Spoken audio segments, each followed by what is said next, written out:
Yo, PC fam, what's good? What's the word? Happy Friday to everybody out there. I hope everybody had a good week. Y'all see the title of the show. This weekend, the NBA Summer League kicks off. So we definitely gonna talk a lot about that throughout this show. We're gonna break down some rosters, see what rosters we like, obviously what rosters we don't like, talk about some notable players, who we think's gonna get off, talk about some returning players from last year, maybe even get into some guys that shouldn't even be in Summer League, but you here, so why are you here? All of that good stuff. Do want to shout out everybody right from the jump. Come in here, like the video. Shout out to all the subscribers. Shout out our Hall of Fame members. Shout out everybody that just supports PC in general. My man Mars, what's going on, brother?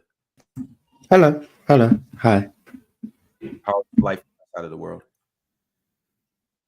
Um, it's great. I mean, I don't know. It's regular, I guess. I don't know. Okay, just another day. Yeah. Hello. All right. Well, while we waiting for the other dudes to trickle in, we're gonna just dive straight into it. I got some super chats from my man Gandhi KV2. So let's go ahead and acknowledge my man. He said, which two-player tandem you picking? Mitch Richmond and AC Green? In chat, y'all let me know too. Nate Archibald and Jerry Lucas, Luis Scola and Marquise Johnson, or Bob Dandridge and Joakim Noah? This for real basketball heads.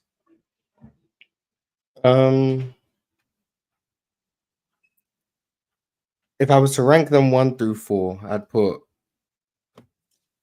Mitch and AC Green last. Someone's got to go last.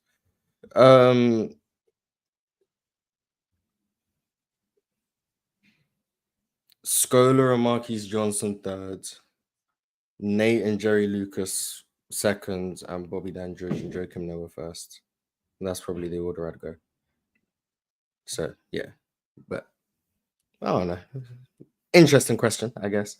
Definitely. I don't know why Luis Scola and Marquise Johnson's the only one without a guard, but I guess Marquise Johnson's more like a point forward anyway, so it can work. But that's interesting. But that's what I go with. I think I gotta rock with Jerry Lucas and Tiny Archibald. Yeah, I'm not as high on Jerry Lucas as, well, no one really talks about him, but I'm not very high on Jerry Lucas, so I guess that's why I had him slightly below Bobby Dandridge and Joakim Noah. Yeah. I'm also like Joakim Noah's biggest fan. So there's that. Hey, shout out Joakim.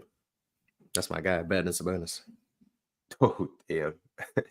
Hey, so you will legitimately take Joakim over Sabonis right now? Well, not right now, obviously, because no, like yeah. You know, the like 2014 Joakim clears Sabonis in my opinion. Any version? Yeah, whatever version of Sabonis you want to come up with. Yeah, I'm very high on Joakim Noah, so that's my little bit of bias, I guess. Okay. Alan L said open gym looks different today. Different and for better or worse? Yeah, Alan, for better or for worse. And you gotta acknowledge both open gyms, like the real original open gym. Oh, this can be seconds. It can be behind me and Domo first. Okay. This and then original open gym. All right. But yeah. Cheese with the super chat said daily reminder. Daily reminder. Yo, cheese. You good? You okay? One of the fireworks you must have lit last night must have hit you upside your head or something. But he said daily reminder. El Ron, El Mars, Dub Chat. Why I got an L me? Why I do? Oh, it's fine. Never mind. Okay. I'm saying, what bars do? It's not even necessarily about me. It's about my man Mars over here. What he do? Yeah, like look at me. I'm showing up on time. Everyone else late, and I'm an L. Well, it's cool. Say no more. Wow. Say no more. Gandhi KV2 said also Penn was cooking low a couple episodes back. He had low in a full Nelson. Low was tapping out looking for help. Oh, that was the day I was hosting.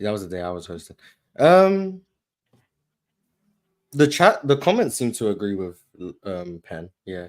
So the consensus is Penn was cooking. So we'll go with the consensus. Who'd you agree with? I wasn't even really paying attention for it, but I think I was definitely more on Penn side, but from what I can remember anyway, I was on Penn side. But that's because Lowe was waffling about some nonsense. So yeah, that's why. But but hold on, no. So how did it happen? Did Lowe talk his way into this, or Yeah, did I mean, when we was having our regular show, and then Lowe was there disagreeing with Penn in the chat for like the whole time, and then he pulled up. He wanted to start beefing Penn for some reason about Klay Thompson not re-signing with the Warriors, and then Penn cooked him. Long story short, Mm, yeah, it was good content. Good content. damn, Lowe, I've never seen you going out like this. Oh, I've seen it, but okay. See, Lowe, you've been away too long. You starting to lose your craft. You know they say use it or lose it. Damn, Lowe. Or maybe he just never had it and he just didn't go against comp. Oh, so he was just cooking, just up here cooking dub. You said names. When he was a rookie said up names. here. I ain't say names. I just said maybe he had no comp. Okay. Up here cooking ticket during, you know. You're the one saying names, not me. I'm a good guy. Okay. Yeah, I'm a good guy. I would never do such a thing. Damn. Yeah, Lowe's blemishes on your record now. Who else came up here and cooked Lowe? Remember somebody cooked Pirate. Lowe? Pirate was the one. Pirate cooked Lowe. Or maybe Lowe just can't beat. Picking up what I'm putting down. I think you might need to say I think you might need to say what you're saying. I'm just saying. Maybe it's just certain type of individuals that Lowe can't, get the better of. Okay, I see. Interesting. Oh no, Lowe. Yeah. Hey, Lowe, we're questioning you right now. I never thought this day would come. Gabe Stop became a member today. Shout out, Gabe. Appreciate you for becoming a member. Speaking of members, NK NWLDN. Northwest London. NK, what do you? NK, just NK, I guess, but Northwest London. NK Northwest London? Hey, man, been a member for 3 months. He said, shout out PC.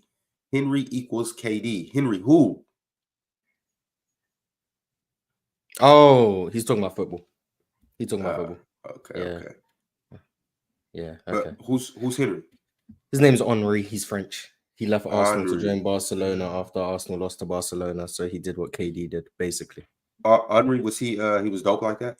Yeah, he was one of the best players in the world. Lost to Barcelona, joined Barcelona to go win the Champions League with them. Yeah. This is just recently? Oh, this like 16 years ago? 17 years ago? Okay. Yeah. Worse than what Killian just did? In terms of he actually left, he joined the team that he lost to. Yeah. But Killian is also the best player in the world, joining the best team in the world. Henry wasn't doing that, so it's kind of different. But I'd say Henry was worse because he went to the team that actually beat him. And I'm biased. Yeah. He left my team, so. Yeah. Gandhi KV2 said, has a question for Chilltown, so he should be here in a second. When he comes up here, Gandhi, I got you. We're going to make him answer this super chat. Kent Lipscomb Jr. said, Wemby DPOY uploading. Nah. Amen Thompson winning Defensive Player of the Year next year. I can see it. I've got foresight. So Amen Thompson Defensive Player of the Year. For sure. So what makes him better than his brother? Just because he's on a better team? As a player or as a defender? No, defender. I think Asar is better like around the rim defensively. Like I think he's a better rim protector. But I think Amen is slightly more disciplined on the perimeter. I think he's better in passing lanes and getting deflections. I think he's stronger than Asar is, so he can contain penetration better. More of a defensive playmaker too.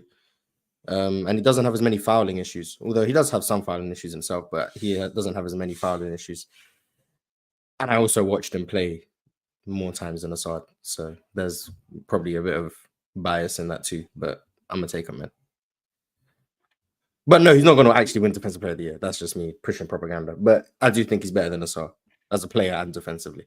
You trying to get back on them reels? I see, huh? Oh no, man! They already put me on the reel. Like they know. Like, come on, man! I just need them to put me on the Jalen Green reel next, man. I need them to put. I need to go on the Jalen Green reel. I need to go on the Sengun reel about Sengun giving Wemby 45. What about the KD reel about him coming? Shut. All right. Another thing too, though, just speaking of like defensive players and stuff.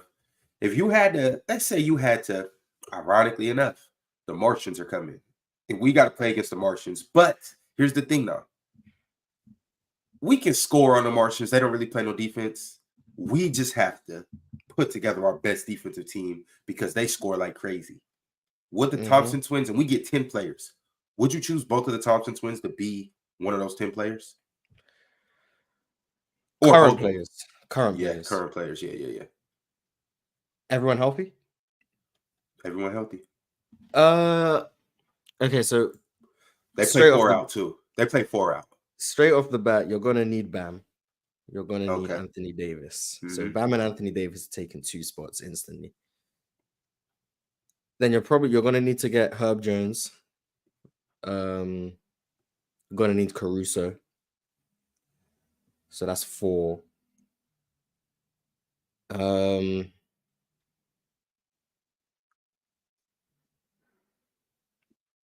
McDaniels. That's 5. Is that the starting 5 right there? We'll figure out starting 5 once I just figure out players. All right. So we've got 2 bigs. I know we've got 2 bigs. I don't want to pick anyone who has to exclusively play drop coverage. So sorry, Rudy.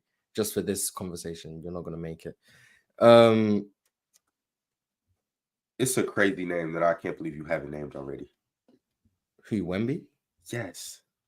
No, because I'm thinking because he's a great rim protector, but I need because there's a chance that if they're running 4 out, Wemby's not the most physically imposing interior presence. So do I want him there when I already have Anthony Davis and then Bam can switch out better than Wemby can? So I don't know. Maybe Wemby. So I got Herb, Jaden McDaniels, AD, Bam, and Caruso. Get me a healthy Lonzo Ball. Get me Giannis. Let me get Drew. That's 8, I think. Yeah. Who am I missing around the league? Jonathan Isaac. Oh my God, Jonathan Isaac. So that's 9.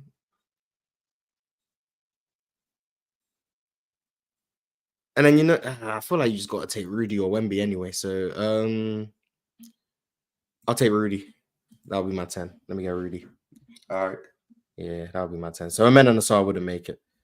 But yeah, I can't believe no Amen, no Asar, no Wemby.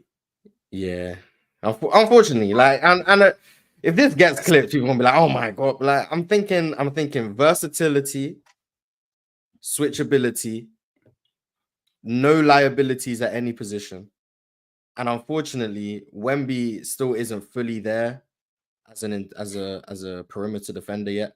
And I don't think he's good enough in drop like Rudy to justify. Oh my God, Chill got a new background.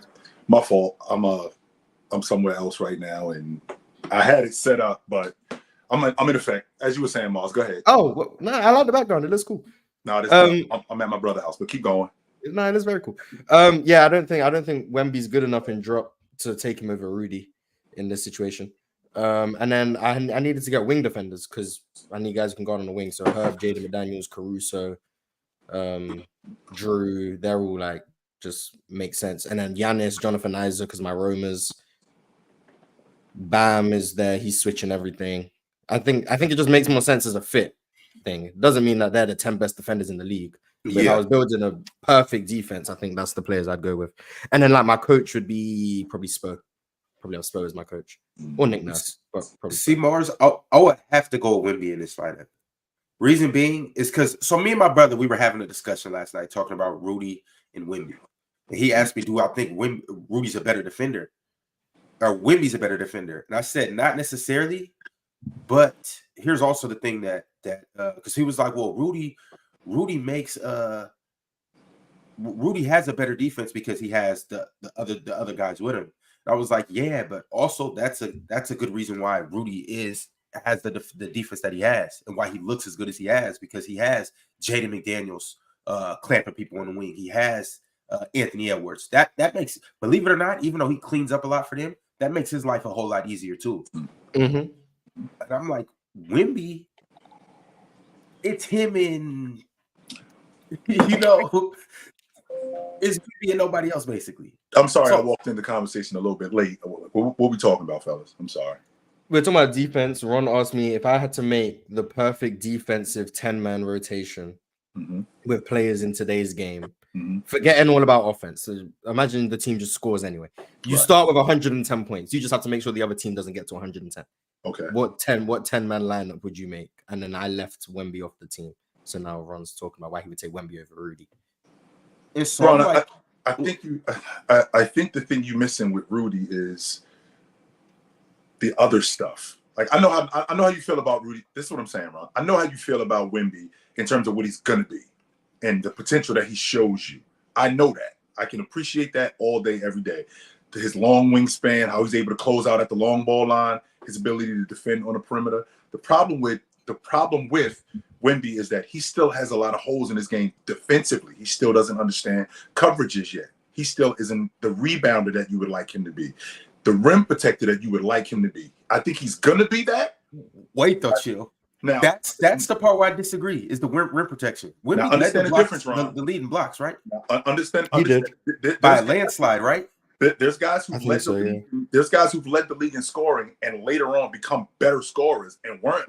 That's true. So you could do that. You could just because Wemby's just out there. I've said this to you in the past, Ron. Wemby's the big kid in the yard. He's just bigger than everybody else, and he's a lot of the stuff that he's doing is off instinct. Later on in life, when he actually the game starts to slow down for him, and he understands coverages, he understands how to get guys through pick and rolls, he understands how to thwart guys away from the rim, he understands how to rebound, how to block shots to keep the ball in play and stuff like that. He's going to be even better. He's not there yet. Rudy, on the other hand, is. Rudy is the guy who does keep the ball in bounds. Rudy is the guy who will rebound. Again, Miles, we're not talking about buckets. Is that correct? Yeah, no scoring, no offense. We're just talking about a guy who can defend. Rudy does understand coverages. Rudy does understand how to get guys in position. I understand where you at, Ron, with it. When you're talking about a guy in Rudy Gobert who gets his ass kicked, I'm sorry, by the best player on the planet. I mean, it's going to happen. But damn, I mean, if you got Herb Jones if Rudy has Herb Jones with him and OG Anunoby with him and Bam Adebayo with him, he's going to look a lot better than what he would. Chill. I agree with you, but I also think Wemby looks a whole lot better as well. And I actually think he makes them look better than Rudy does. Here's why. Wemby, and what's crazy is the two people that led the league in just total blocks are both rookies. Wemby and Chet, 254, Chet 190, and Brook Lopez was right behind Chet with 189. But what I'm saying is, can you imagine if basically Wemby doesn't have to cover for nobody on the perimeter or anything like that? Because he got Herb Jones, he got Drew Holiday, he got Caruso, and then he got Jaden McDaniels. All Wemby has to do is just clean up in the paint. That's all he has to do. That's what he does best, anyways. But wouldn't that make him even better? Like when I say cover for anybody, they're covering. I mean, he's covering for them. But when you're talking about guys like Herb Jones, me and you already had this conversation. When you got to do like Rudy Gobert behind you, when you got to do like Bam behind you, that makes Herb Jones an even better defender, right? That makes Alex Caruso an even better defender because I got to do behind me cleaning up my mess. So I'm able to take more chances. I'm able to be more aggressive on the perimeter. And on top of that, a guy like Rudy, who's playing with these guys, knows defensive coverages, knows how to rebound without fouling, knows how to be physical. He makes them dudes even way better. I just think the experience of Wemby, I think the guy that you want him to be, he's going to be that. I just don't think he's there yet. That's why I would go with Rudy. Yeah, this one's tough. It really is. Another thing too, though, my thing with Wemby compared to Rudy, and with them two, it's a toss-up for me. I can't necessarily just come out and say that Wemby's better than Rudy. I'm a big fan of blocks. But what I do want to say though is Wemby is the only guy. I'm not gonna say the only guy, but the one of the more noticeable guys that when somebody comes in there, they're just like, yo, you know what? I'm not even gonna try. What constitutes a good defender, though? That's what I think we need to get to the bottom of. What constitutes an elite defender? Because there's a lot of guys where it looks good, they get in the stance, and they're not that smart. A lot of their stuff is just instinct, and you see them fouling a lot. You see them reaching and getting blown by. Prime example, Mars, you and I talked about it yesterday with Gary Trent, where he's more of a safety kind of defender, but you lose him in traffic, right? You lose him on switches. So what constitutes a great defender? I think once we get to the bottom of that, we can narrow it down. Yeah, and I know I said I'm a big fan of blocks. Blocks don't necessarily make you a good defender, and we all know that. Hassan Whiteside proved that. Yeah, I think a lot of good defenses isn't predicated on stats. Like it's hard to measure a good defender, right? In terms of if you're just looking at the box score, or even advanced analytics and stuff like that. Mm-hmm. Yeah, defense is eye test. I'm sorry, It's You've not. always been on that, Mars. Like I'm an eye test person. Like anyway, I think you have to watch. But defense, I don't think you can use stats for defense. I'm sorry. That steals, blocks, I think they're flawed. If you start using defensive box plus minus, that's like defense. I think it has to be eye test, but then you have to know what you're looking for. It's not just can you get a stop on the ball in isolation, because that's how you end up having people say Anthony Edwards is one of the best defenders in the league. If you're gonna try and pay attention to defense or a player's defense, you have to actively just be watching them. You can't watch the whole possession unfold and then just wait for them to make a play, because then you're going to think like the defensive playmakers are the best defenders in the league because they're going to show up all over the place. But the guys who it's easier to get, I say this all the time, it's easier to get a block if you're late on your rotation, because that gives the person the belief that they have an open shot and then you can block it. But if you're on time or early, you take away the shot completely. So I think that wouldn't show up on the box score on the highlights that you made a rotation on time. But if you make the rotation late and you block the shot, all of a sudden it's on the highlight reel because you smacked something off the glass. So like those are the things you have to pay attention to. How early or how on time are your rotations? Right. Your communication. Are you boxing out? Are you Xing out when the pick and roll coverage is broke down and now you have to fly around on the perimeter? All of those things. That's what defense is, but those stuff don't show up on the box score or on the stat sheet. So that's why I think you have to just focus on that individual. If you want to focus on defense or you want to analyze a player and you're analyzing that player, you have to be watching him. You can't just be watching the game and then try and get a grasp of that player's defense. You can get like a minor grasp, but you're going to miss a lot of details, in my opinion. So that's where I say. Well, the numbers don't tell everything. Like I just said, Hassan Whiteside proved that. I've seen Hassan Whiteside grab 20 rebounds and like 14 of them were empty. If you're watching this guy, I've seen him block 4 or 5 shots. And you would think that, this dude blocked 5 shots. Well, they didn't really amount to anything. He's blocking the ball out of bounds. He's not keeping the ball in play. It's stuff like that where if you just see on the stat sheet, the prime example would be us talking about, Jordan with the empty stats. If you're just looking at the stat line and you see that, he had 6 steals last night. If you don't see how these steals came about, if you don't see how this guy was in the passing lane, you don't see how he was getting beat back door and how he was recovering. If you don't see that, then of course you're gonna think that this dude is a thief. He's fantastic instead of just actually watching him. I can get with that logic, sure. I can get with that. But that's the big reason the whole thing with the Jordan thing going out. That's really been kind of upsetting me for the past few weeks, Chill. Because it's like people are now all of a sudden having a new opinion on Jordan's award that year specifically, talking about the difference in his defense now. And so I feel like these guys, the people that are having such an issue with this, are these basketballers that I've been talking about. Because if you watched the game and you felt one way about Jordan, and now all of a sudden, he really didn't have 4 steals. He really didn't have 7 steals or something like that. And now you feel completely different about him. That's like, so what were you doing this whole time? That means you're just going down box scores and deciding who you like and who you dislike. That's Right. you know what I'm saying. Like what's going on here? What going back and doing stats that it means absolutely nothing if you're actually watching basketball. Right. I could get with that. Yeah, I could definitely get with that. Yo, Mars. So you said a lot of things like in terms of when you have correct positioning, more than likely, or if you get there on time, more than likely you're not going to get that block because you already beat them to the spot. Is it crazy to think? All right, so Wemby averaged 3.6 blocks this year, which is that's 4 basically. It's ridiculous. It's ridiculous, yeah.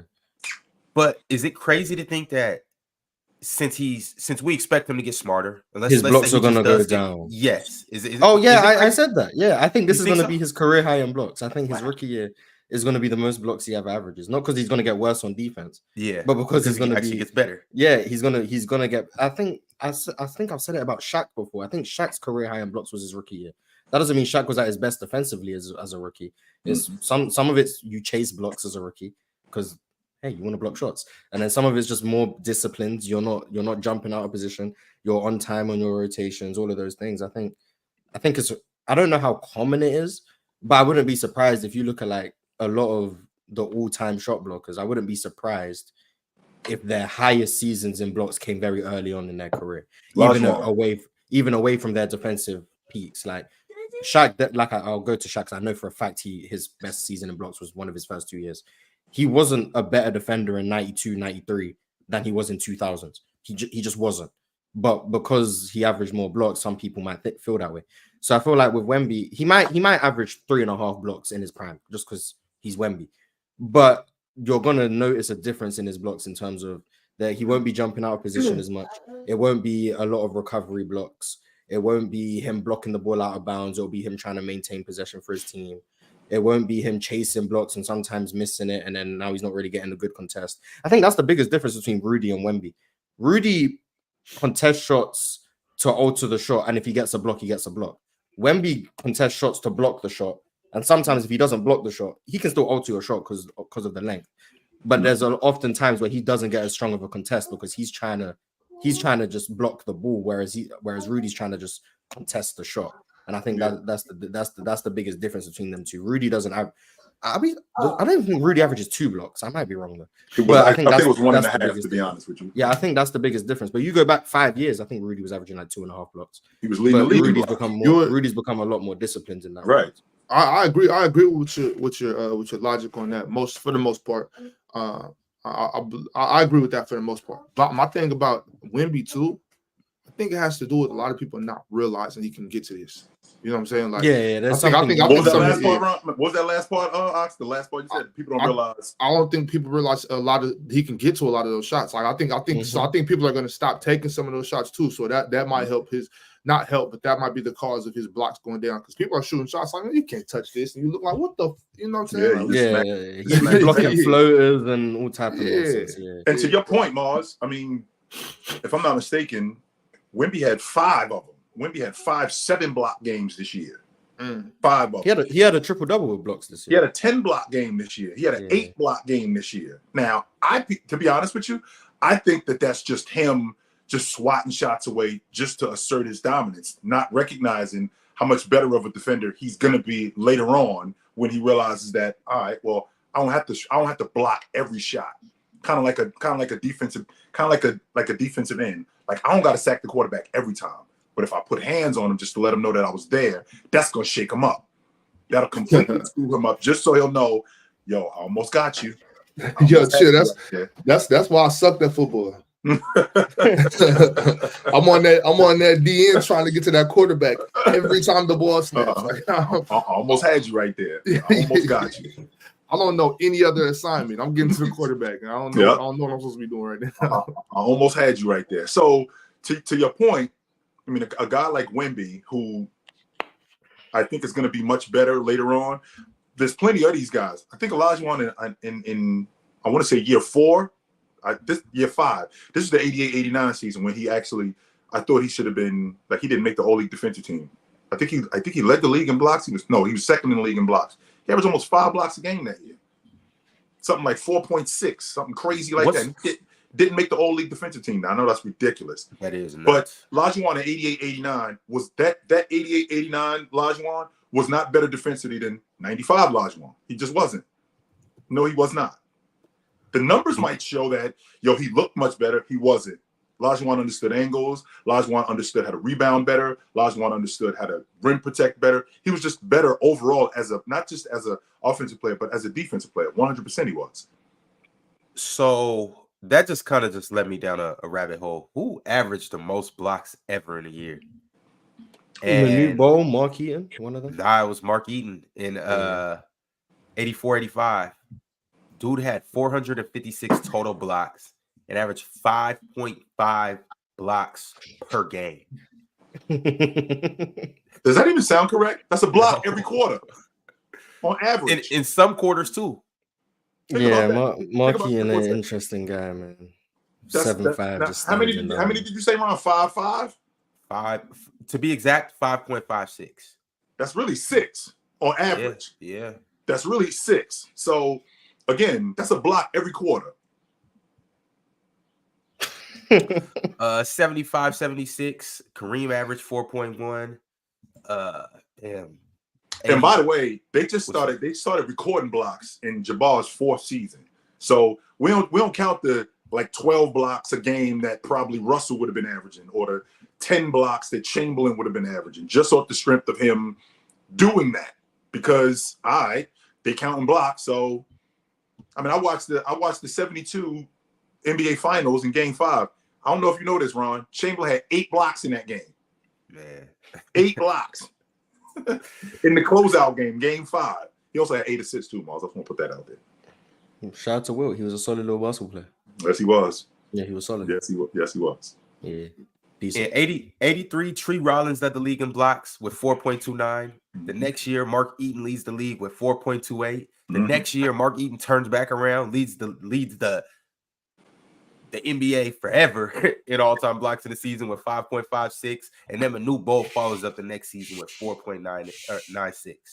That was his rookie year, right? Manute Bol, 4.96. That's why, Mars, it gets tricky for me when it comes to Wemby, because I see the potential, but for the most part, I think Manute Bol finished 2nd that year in Defensive Player of the Year at his rookie year. Mm-hmm. If I'm not mistaken, I don't think he finished higher than 4th after that. After that, he didn't finish higher than 4th.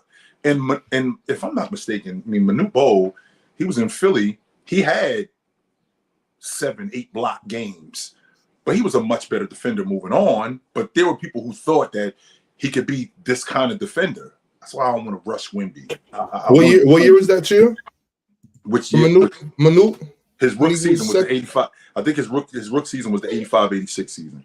Yeah. But I think that has to do with people that start coming into the league. Mm-hmm. The reason why he didn't, wasn't back in there. Just coming to the late 80s and early 90s, all the bigs coming through the NBA. So Olajuwon showed up, Ewing showed up, a lot of other big, Robinson, David Robinson. I think he just started playing less too. I'm pretty sure his rookie year was the most minutes he ever played, which is what I was thinking. Someone said it in the chat. I can't remember who it was. Wemby doing everything he did this year in 29 minutes. It's possible he does still average 3.5 blocks just on the fact that he's probably going to play 7 more minutes a game. So on a per possession basis, he'll probably block less shots. But in terms of per game averages, he probably blocked the same amount just because he's playing 7 extra minutes. So I think that obviously plays a part in what you average. You playing more, you're going to average more, obviously. So that's possible too. That's ridiculous. All right. Back to these super chats. Got a couple. My man Gandhi KV2 sent you through a super chat, chill. But before I get to that, Alan R sent you through a super chat specifically. He said, since everyone late, do I get ramen or tacos right now? Ox, do you have a suggestion for him? No, you don't want to know what I want him to eat. Oh, nice. Okay, nice.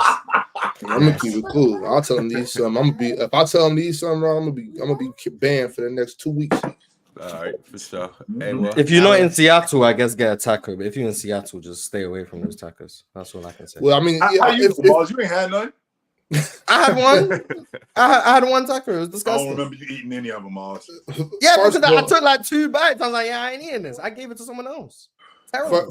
First of all, Morris, I don't know what a taco is. Me neither. But Oh, my fault. My fault. But no, I mean, come on. If I'm gonna suggest you to get some Mexican food, it's gonna be somewhere in California because that's where the best Mexican food in the world is. But I hope you ate some. I don't know. I hope it was fulfilling. I hope you enjoyed it. Hope it gave you the nutrients and nourishment that you need today. Okay. Actually Ron wanted some smoke. That's really what Ron's really disappointed at that. Ron wanted some smoke. I'm glad Ox's chakras are still aligned right now. I'm glad he has. I like that. I really like that about Ox. You can turn Ox up though. If anybody can turn Ox up, it's you, Ron. We know that for a fact. You and Alan are could definitely turn. We can turn Ox up. But Ox is in a different space. He Kyrie Irving right now. You know, he got a good aura around him right now. It's somebody that can turn Kyrie up too. It's a couple people out there. And chill. What I'm trying to say is, me and Alan Ora make Ox voluntarily drive off a cliff. I'm talking about at the highest cliff in the world. Hey, chill. You know them. You know, like them scary movies where you'll just see 2 people walking down a dark road. You're driving and you're like, man, who are them 2 people? Ox would be like, you know, he'll be driving. He'll be like, man, who is that? And as he gets closer, he'll see it's me and Alan Ora. He'll just take a hard right. Be like, nah, I'm going this way off this cliff. I'm not dealing with them 2. See what you did. That's your man, Ox. That's your dude. I want to make something clear too, and I know this is off subject, and I'm sorry, Ryan, but I gotta say because I'm getting some pushback in the chat. In the 100%, 100% truth. It's a fact. It's not for debate. The best Mexican food in the world is in California. Not in America. Not even in Mexico. The best Mexican food in the world is in California. It's not even in Mexico where it's originated. It's in California. Primo, including Mexico. It's in California. Okay. And it's not Texas. That Tex-Mex shit is kind of sick. You know what I'm saying? It's not sick. It's decent. It's decent. That Tex-Mex stuff is decent. All right. Y'all heard it here. I know what y'all heard it first right here on Player's Choice. That the best Mexican food. You got it. My man Jose Primo said, who in that battle for the 1,000? I'm glad you brought that up, Jose. What battle is he talking about? This battle right here. NBA Debate League right here on Player's Choice. It's going to be a 7-week tournament for a $1,000 cash prize for the winner. You could sign up with this QR code right here. Kicks off July 24th. But here's the thing about it, y'all. We have 14 contestants right now. But we need 2 more people, and it's going to be 2 of you guys. So, Jose Primo, you could be the person to come and get that $1,000. Come get that bread, Primo. Come get it. James B., you could be the one to go get that $1,000. Hey, Luke, I know you owe some people some money. You can come get that $1,000. Scan that QR code, fill out the questionnaire, and we're going to choose 2 people. But I do if you think Tay Luke gonna win that $1,000 and pay early, you tripping, right? I wasn't implying he's gonna pay early. I just said you owe some people some bread. Like you got an opportunity to pay your debts, but knowing Tay Luke, $1,000 might be going elsewhere. But Gandhi KV2 had a super chat for you, Chill.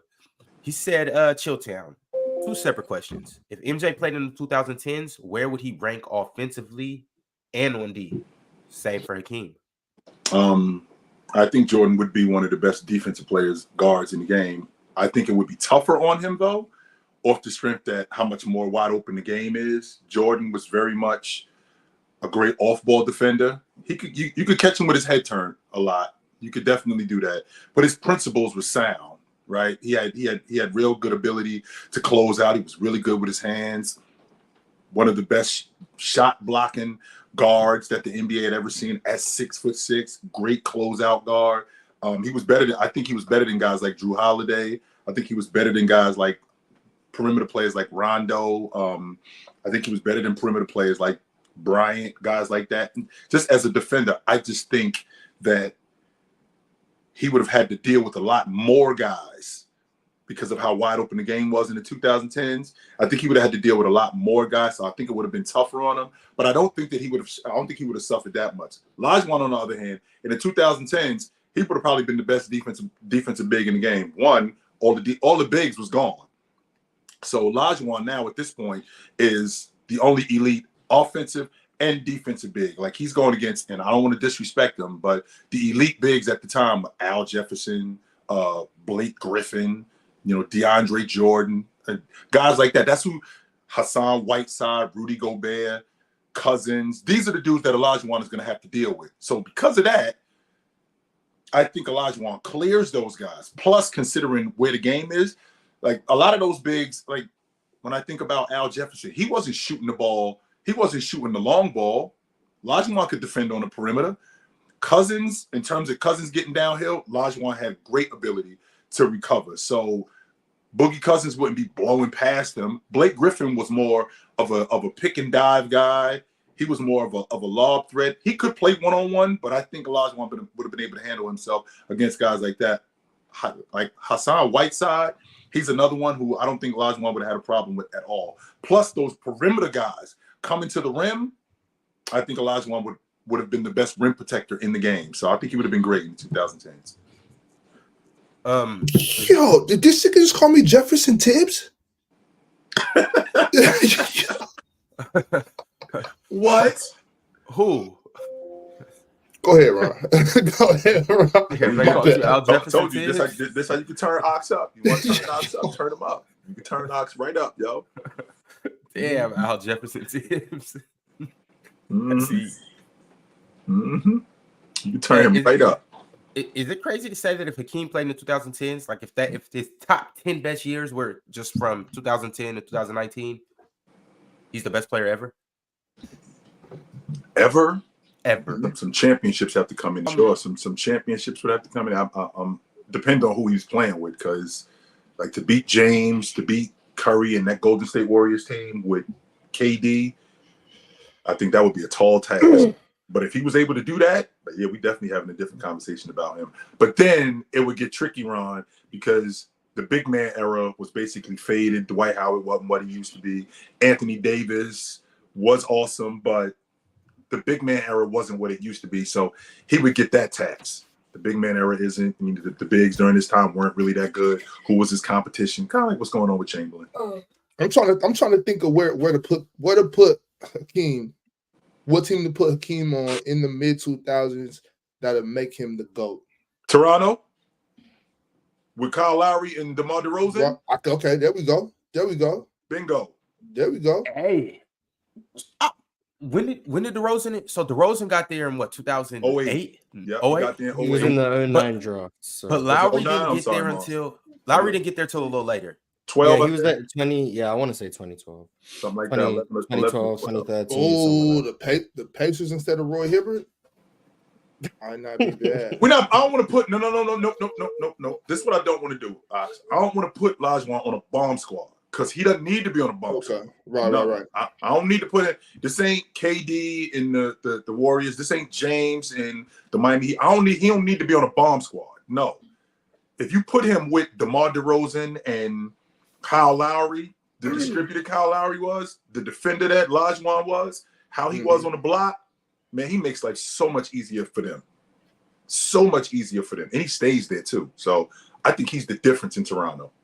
I really like and the reason why I'm saying what I'm saying about Hakeem is because it's absolutely nothing for Hakeem in the 2010s. Like, it's nothing nobody's doing with Hakeem offensively. Who, Mars? Defensively. Yeah, he ain't see Joakim. No, it's cool. Oh, here we go. Here we go. Yeah, he ain't see Joakim. It's cool. Well, look though, Chip, I just disagree with both of them. Like, in the sense that I just want the 2010 guys to get a little more respect. You know what I mean? Like, I don't think those bigs were bums. Like, the reason why you saying that, Ox, one, you were big, and two, I think that you discounting that the transition that we was in, like where we was coming from. We was coming from Garnett and Shaq and Duncan, Malone, guys like that, to Al Jefferson. And it's not to say that Al Jefferson is whack, because Al Jefferson is not whack. Let's be clear about that. Al Jefferson could have got down in any era. But what I'm saying is that this is the transition we making. We making the transition from Shaq and Duncan and Kevin Garnett.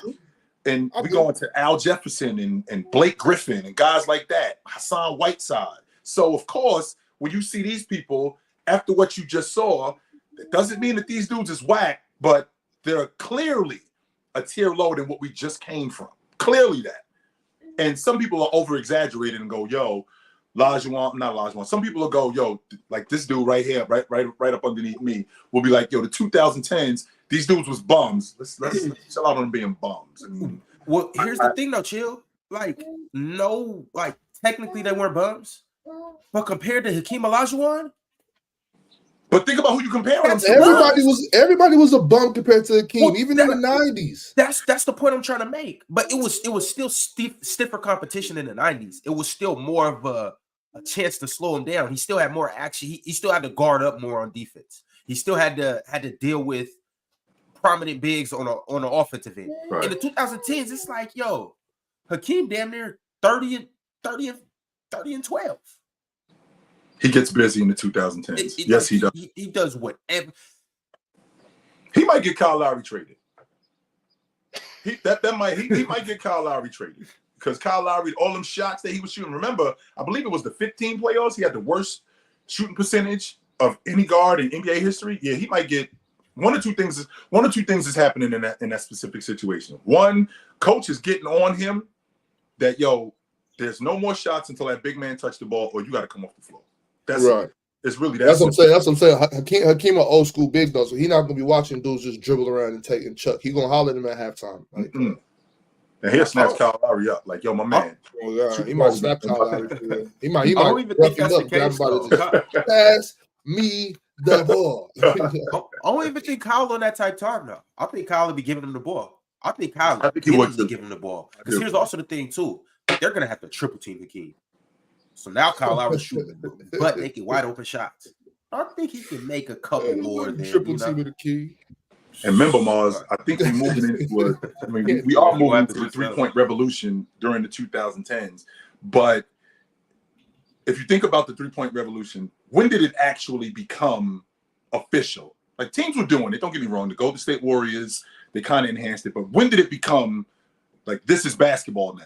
When did that happen? 2018, maybe. I was thinking 17. 17, 18, yeah. I was thinking 17. So if you, with that revolution, as good as Toronto was, it ain't even have shooters. If I'm not mistaken, I think they won the most games in the decade. You put Olajuwon on that team, we still playing through the big man. So does the 3-point revolution start, or are we going back to this is how you win with the big man? Well, you look at Hakeem's Rockets that won. They were like the highest volume shooting threes team in the NBA because Hakeem was getting doubled and he was kicking out. So it was different, but they were like ahead of their time. Mm-hmm. So I still think that happens. I mean, it just depends what Hakeem you get, because Hakeem has said himself he didn't trust his teammates until like 1992. So like, I was in year like 7. Wow. Yeah, so like it depends what Hakeem you're gonna get. You're gonna get the Hakeem that just didn't want to pass the ball, or you're gonna get the Hakeem that did pass the ball. And then at the end of the day, like, he's not better than LeBron James. He's not better than LeBron. I don't think he is. Yeah, so I don't know, Mark. He's not. I'm just not gonna agree with you that he's better than LeBron. Okay, so here's my thing. It's easy to say that. But here's the thing. Defensively, he steps on the 2010s, regardless of whether it's 3-point 2010s or whether it's still closer to 2000s play. Whatever it is, during that playing time, he still steps in defensively better than LeBron. His impact on the defensive end clears. Yes, he's better than LeBron on defense, yes. Okay, so we can all get with that. Clears him on defense. Yeah. And now this is what I'm saying. Offensively, he has more of a mismatch than LeBron does. I'm not saying he's better offensively. What I'm saying is it's harder to contain Hakeem, or just as hard to contain Hakeem on the block in the 2010s with dudes that are subpar than it is to contain LeBron, which obviously it was a boatload to contain LeBron. But Hakeem, Marc Gasol is not slowing Olajuwon down. You crazy? You see what I'm saying? So Ibaka is not slowing Olajuwon down. That's not happening. No, young destroying Roy Hibbert. Could have tried. You know, he could have put a Young Mark could have put up a fight, chill. Now he's getting cooked like everybody else. He's getting cooked like everybody else. But I'm not mad at Young Mark, you know. But Ron, I'm with you on this one, bro. I'm with you on this. Oh man, I'm with you on this 100%. Have we forgotten who LeBron James was already? Like, genuinely, have we forgotten? Are we that far removed from LeBron's peak that we've forgotten who he was? Is that what's happened? We've forgotten? That's what it sounds like, Mars. Am I going to have to do the chill time moment? You have no idea how good LeBron James was? Is that clearly? Mars, you got to say, this burns me. Have you ever seen James? Clearly, I must be missing something. You kidding me? No. I think only place LeBron gets Hakeem is in transition. Okay, so this is the same. Are we crazy? What are we doing? Ox. It's the same dude who added a long ball. It's the same dude who added a long ball to his game. It's the same dude who became a way more respectable mid-range player. So you add in the transition. Add the transition with that. Add in his ability to pass. Because contrary to popular opinion, Olajuwon could be at times a black hole. Yes, he could be. There are times when Olajuwon could be a black hole. James, on the other hand, will get off the peel. James had no problem getting off the peel and making guys around him better. Now, you're also talking about an era in the 2010s that was a little bit slower. It was fast. I mean, they played fast, but it was a little bit slower. So now you got James orchestrating all of this, getting downhill, getting on the glass, being one of the best one-on-one players in the game, like Olajuwon, both on the block and on the wing. Plus being an elite defender, and I won't argue that Olajuwon was a better defender. I won't argue that. I think that goes without saying. But Ron, you really forget how good James was? They actually named they named a city after him, LeBronto. And that's the team you're sending Hakeem to. I bet it's not LeBronto or Hakeem there. 100% not LeBronto. I bet you it's not. You saying Tristan Thompson can't do with Hakeem? That's what you're saying. I'm just saying if Hakeem is in Toronto for the 2010s, it's not far-fetched to say that they will be called the Hakeemland Cavaliers. No. It's not crazy to say that. Hakeemland doesn't sound bad. I'm not gonna lie. Hakeemland doesn't sound bad. Just say it could be. All I'm saying is Hakeem is not better than LeBron. That's all. Let's get to the bottom. If you want to say Toronto gonna win more championships, I don't care. Let's chill. Hakeem ain't better than him. Olajuwon is not better than James. He isn't. That's what I'm saying. But it's gonna be a conversation if Hakeem plays in 2010. That's a conversation about KD and LeBron. Come on. They did. We don't have a revision history on what they were saying about KD. No. This is what I'm trying to tell you. It's not going to be one of those conversations. It's going to be a conversation. Look, like a serious conversation. It's going to be chill. It's going to be chill. Jalen, Dion, verse me, Ox, Swiper, Low. No. Swiper and Low care too much about playmaking to pick Hakeem. All right, ticket. Yeah. But I'm saying no. It's going to be split. It's going to be closer to 50-50 than it is to like when it was Bron and bro. I don't sincerely think anybody really believed KD was better than Bron. There was a couple seasons there. Have you met Dell? Like, okay. So you got your 1 out of 100s. Well, no. You got your 1%. Right. And as a whole career, no. But there was a pocket right there where we can have this discussion. Seriously, have this discussion. But in 2014, people were saying LeBron and KD's a conversation. Yeah, no, it was a conversation. What about 2017 when they won the finals and he was the finals MVP? They were saying he was the best player in the world. Yeah, unbelievable. I don't think nobody really thought KD was better than LeBron, though. Yes, for a second. LeBron has enough haters that people will try and justify anyone over. But they didn't believe it, though, Morris. KD was like that, though. Yeah, KD was like, it's not hate. Ron, don't act like KD wasn't KD, bro. Like, you know what? I'm gonna tell you the truth. The only thing that messed KD up, I think, was going to the Warriors in this conversation, like in his career, like that was a good move for him, whatever, right? But I'm talking about in this particular conversation about being better than Bron. I think his only hindrance was playing with Steph. Because those years were the years, like I think it started in 14, 15 maybe. Those years is when it kind of started being a conversation. And you know, until whenever. But those were the years. And then he went to play with Steph. If he would have stayed by himself, I think people would be more willing to give it to KD. There's an alternate universe where the Nets win in 21 and the Warriors don't win in 22, and people still have KD over Steph all the time. That universe exists. It's just we're not in that timeline. Mars, do we have to go that far back to that alternate universe? Is there an alternate universe where the Oklahoma City Thunder win the NBA championship? I mean, there's an alternate universe where Russ doesn't get hurt in what year was it? 14? 14. That was the year. There's an alternate universe won. where they can give the Spurs some trouble in 14 and maybe they can win a chip that year. 16, they could have won a chip. 12, I don't think they were winning. They weren't there yet. No, so there's no alternate universe that gives it to. No, I mean the Thunder shot like I want to say 25% from three. There's an alternate universe where James Harden makes some threes and Russell Westbrook plays well for the whole series. And yeah, there's an alternate universe where they win. I just think I gotta look at probabilities.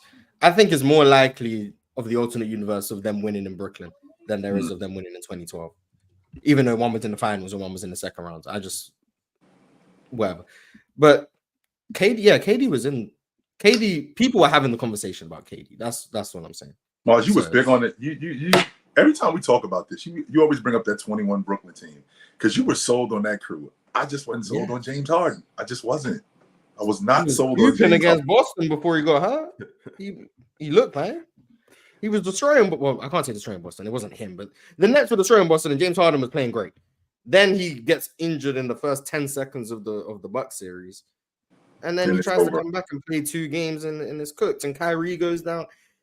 Everything that could have went wrong went wrong. They should have ran into a better team, Mars. That's all it was, man. Hey, but Mars, you know what's really my thing with that whole thing? They did have a crazy team.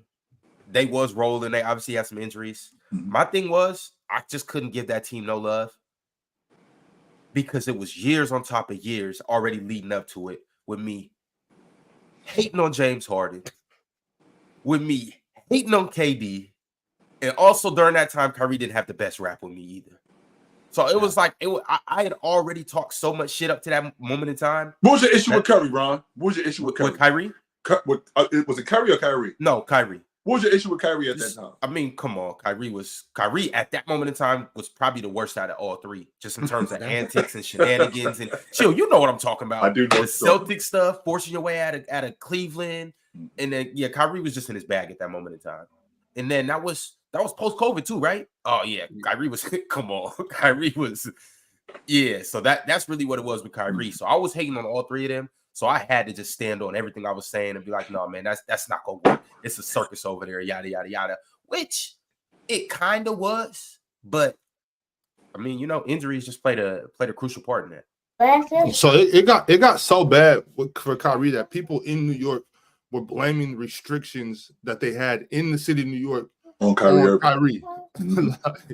On Earth, he was the reason why the mandate was lifted. He was the reason, like, well, if you can do it in Brooklyn, why can't you go to work? Which I thought that was overbearing. That had nothing to do with her. It really didn't. I mean, he was right in where in his stance, in his specific stance. But it was just the fact that what it was during that time, it just made it look bad because everybody else was doing it. Everybody else was getting the shot. And I don't blame Kyrie Irving for not doing it. I just, during that time, it kind of looked like it was selfish on his part from other people, and it kind of compounded what was already going on in Brooklyn. Hey, before we move on, guys, we had just kind of talked about it, but I'm going to ask you guys. You get a draft in 2014. You get a draft in 2014, and and this is revisionist history too. You got a rookie Kevin Durant, and you got a rookie Steph Curry. Mm-hmm. Who are you taking? Okay, knowing what we know. Wait, knowing what we know, or knowing what you know. Oh, yeah. Wait. What year? 2014. Knowing what I know, I'm taking Curry. I still think KD's a better basketball player than Steph Curry. KD. Well, hold on, Mars. Are you taking KD because he's better? No, I'm taking KD because it's easier to build around. Considering what's the chances I get the best defender of the era and the only other guy who's comparable to him as a shooter on the same team? What's the chance? What's the chance I'm able to get that? Whereas with KD, I've got a 7-foot demigod scorer who was also better for longer because KD was that guy by year 3 or 4. Steph was about year 6. So I'm getting a head start on years. it's easier to build with him. Now, do I think the ceiling is as high with KD as it is with Steph? No. Do I think KD is better than Steph? No.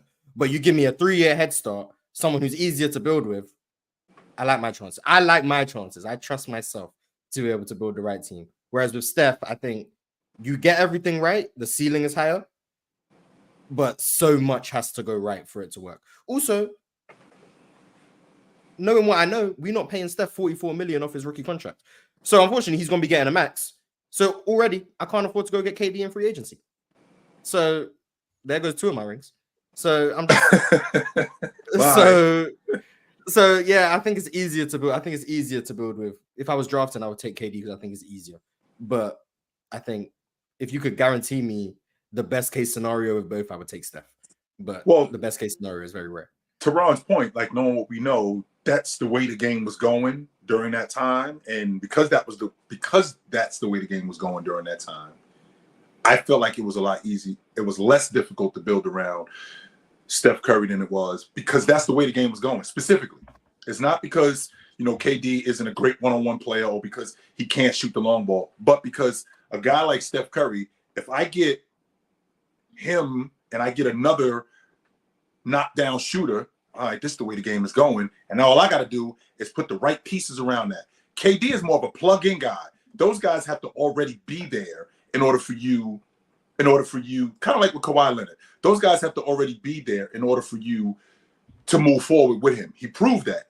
I mean, it could have possibly been that in Oklahoma City, but he left too early. So now he gets on a crew where he's the plug-in guy. He does the same thing in Brooklyn, where he's the plug-in guy. He does the same thing in Phoenix. So with Curry, that unit was essentially built around his skill set, which is the way the game was going anyway.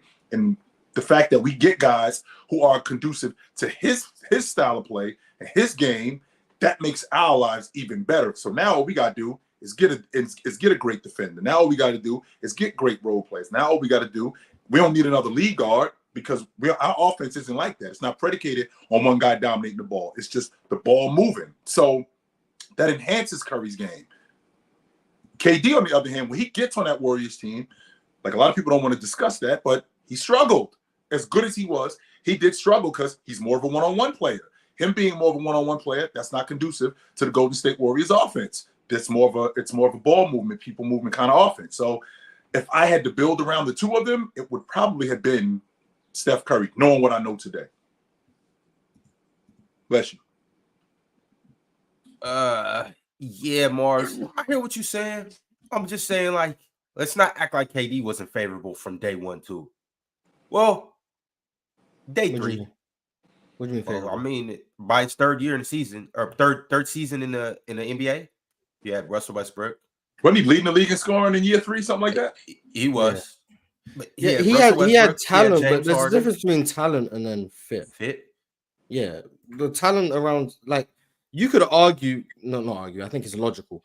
KD has played with better players than Steph has played with in terms of Russ, Harden, Kyrie, Steph. I think without a question. Yeah, but the fit is undoubtedly Steph. Like, Clay fits seamlessly with damn near anyone. Then you get, obviously, the Steve Kerr system. Draymond Green being that good defensively, being that good of a passer, allowing Steph to play off the ball and thrive. You probably don't find out about Steph's off-ball ability with any other forward in the NBA other than Draymond Green. Like, because even if you think there's better passers than Draymond, they're also so much more score-heavy that you're not going to maximize Steph's off-ball play because they're going to be looking to still score, drive and kick, all of those things. So Draymond's just fits so seamlessly because he's fine taking 6 shots. And he's gonna go play with Steph, and everything's gonna be about getting the ball to Steph and getting the ball to Clay.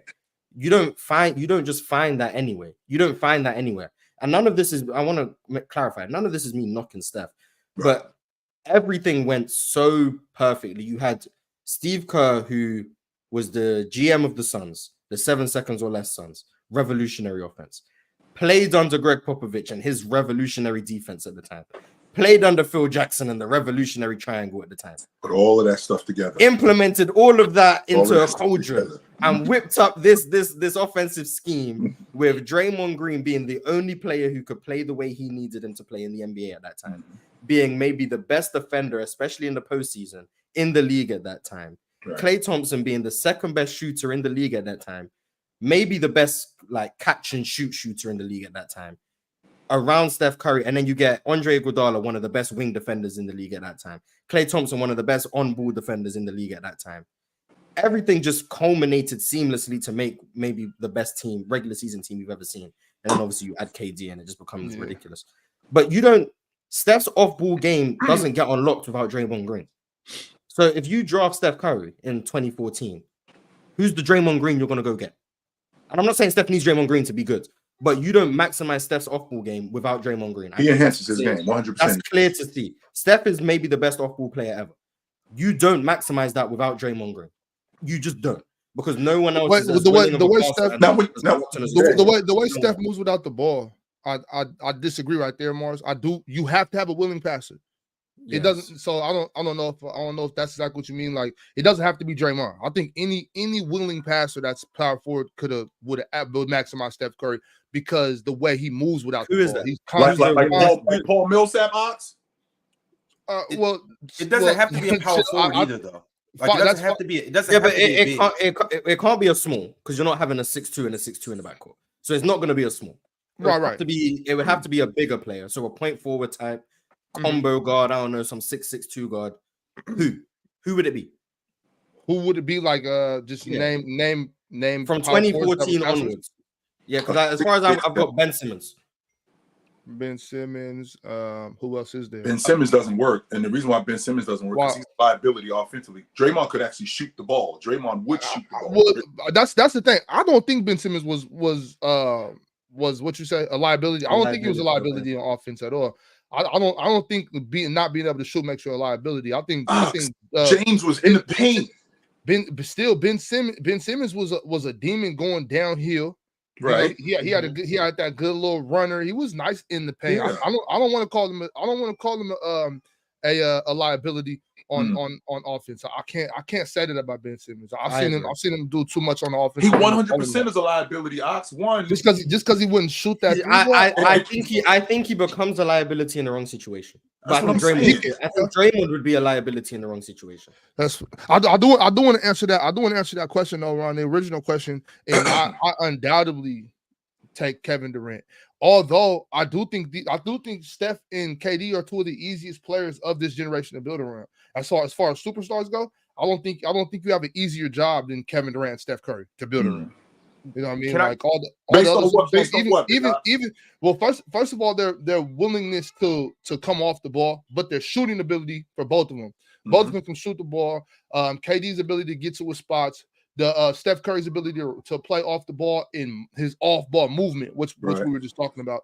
His off-ball movement. It's just they're like unselfish superstars to me. I could say both of them are unselfish superstars. More so Steph than KD, but I think as far as superstars go in this era, I don't think you find two that's easier to build around than these two guys. So like to go back and forth on who's easier to build put a team around. I think that argument can go on all day just because both of them can do that. But I'm choosing KD. I think I gotta go with KD. But you think KD's better than Steph too, right? Yes, I do. Yeah. So. And also KD, like, defensively, even if you don't think KD's that good, you had to protect Steph defensively. You had to. That part of the Warriors' identity defensively was we have 4 strong defenders and Steph. That was what made them so potent. And then Steph was able to execute his role within the scheme, which was basically try not to get switched onto the elite players. But he executed it. KD, you don't have to protect KD defensively. Now, early on, was he great? No. But you didn't have to protect him. And then as he actually became a very good defender, a strong positive, that also just gives you a higher ceiling. So I think there's things you have to do. There's allowances you have to make for Steph. And there's certain players who are more situational. Steph can make unplayable players in other situations playable. I think Steph's one of the only people who can do that. The Warriors have been getting away with having 2 non-shooters on the floor in 2024, pretty much because of Steph and Klay. Right. That's the only reason you can even play Looney and Draymond, and they've been found out for that. But KD, he moves off the ball seamlessly, especially like young KD, moves off the ball seamlessly, 8 inches taller, shoots the ball not as well as Steph, but maybe the best mid-range shooter of all time, elite from 3, great without the basketball himself, better in transition, much better defensively, can rim protect, can rebound. Like with KD, I think the baseline of what you need to build around him would just be easier than Steph. Like that's what it's going to keep coming back to. I think you can find the players that fit with KD to a high level easier than you can with Steph. Mars, I do get what you guys are saying. My only thing is, in every team that KD's been on for the most, I don't think KD's ever been on just a whack team. I think every team KD's been on has been good. He was on. He was when he got to Seattle. They were gone. Oh well, those early teams, but that was that was 20 like 10 onwards, 2011 onwards. Now that was by his 3rd year, right? Yeah. Mm-hmm. So by the time Russ and James Harden had got there, they were legit. And I know James was just a rookie, even though he was a good rookie. They won 50 Russ games was in a sophomore. Yeah. Here's my only thing with KD is, yes, it's easy to build around you, but you've always, since 2010, you've always had the pieces that were there. And it never really amounted to as much. Russ was a hindrance, Ron. They were always a hindrance. But they were always a good team. They were always a good team, but they were never the best team in the league. They were always a good team. 2010, they were a good team. They weren't as good as the Lakers, who they got destroyed by. 2012? 2011, they were a good team. They lost to Dallas. 2012, they were a good team. They lost to Miami. These teams are better than the Thunder. 2013, they were a good team. They lost to Memphis, I believe, but someone was hurt. I can't remember who was hurt. Someone can remind me. They lost to Memphis. But they also weren't the best team in the league anyway. Miami was a better team than them. 2014, they were a good team. They weren't better than the Spurs. They probably weren't better than Miami. 2015, KD was hurt. So say what you want. 2016, they were a good team. Mars. 2016 is the, I'm getting to it. 2016 is the year you can say maybe they were the best team in the league. And they lost in game 7. So 2016, you can, so one time maybe they were the best team in the league. And then obviously they go to the Warriors. In 2015, they had action too, but he just happened to be hurt. Yeah, in 2014, Russ was hurt, right? I believe 2014, that was so 2014 and 15 are 2 years where 2014 to 16 was OKC's window. Yeah, and I'm actually like, this is one of the things I'm most disappointed about just in basketball history in general is these 2 injuries. Russ getting hurt. Remember, that's the year I think Pat Bev. Yeah, that was KD MVP year in 2014, and then the next year KD gets hurt. OKC got basically wiped out of 2 years where they would have legitimately been in championship contention. A lot of people forget that, and that I think a lot of that leads up to Kevin Durant's decision. But he had 2 years where they didn't even have a shot at even reaching their potential. They had a shot the year Russ got hurt. In 14? I can't remember. I can't remember. Russ was hurt in 13 or 14. I can't remember which one. It was 14. Back-to-back years. Yeah, it was 14. Because that was the year KD won. That was the year KD that had won the league MVP. Am I misremembering? No, he got hurt. They They played against Houston, and he ended up getting hurt. So why do I remember him playing the Spurs? Whatever. Okay. But yeah, 14 to 16 was their window. Things just went wrong.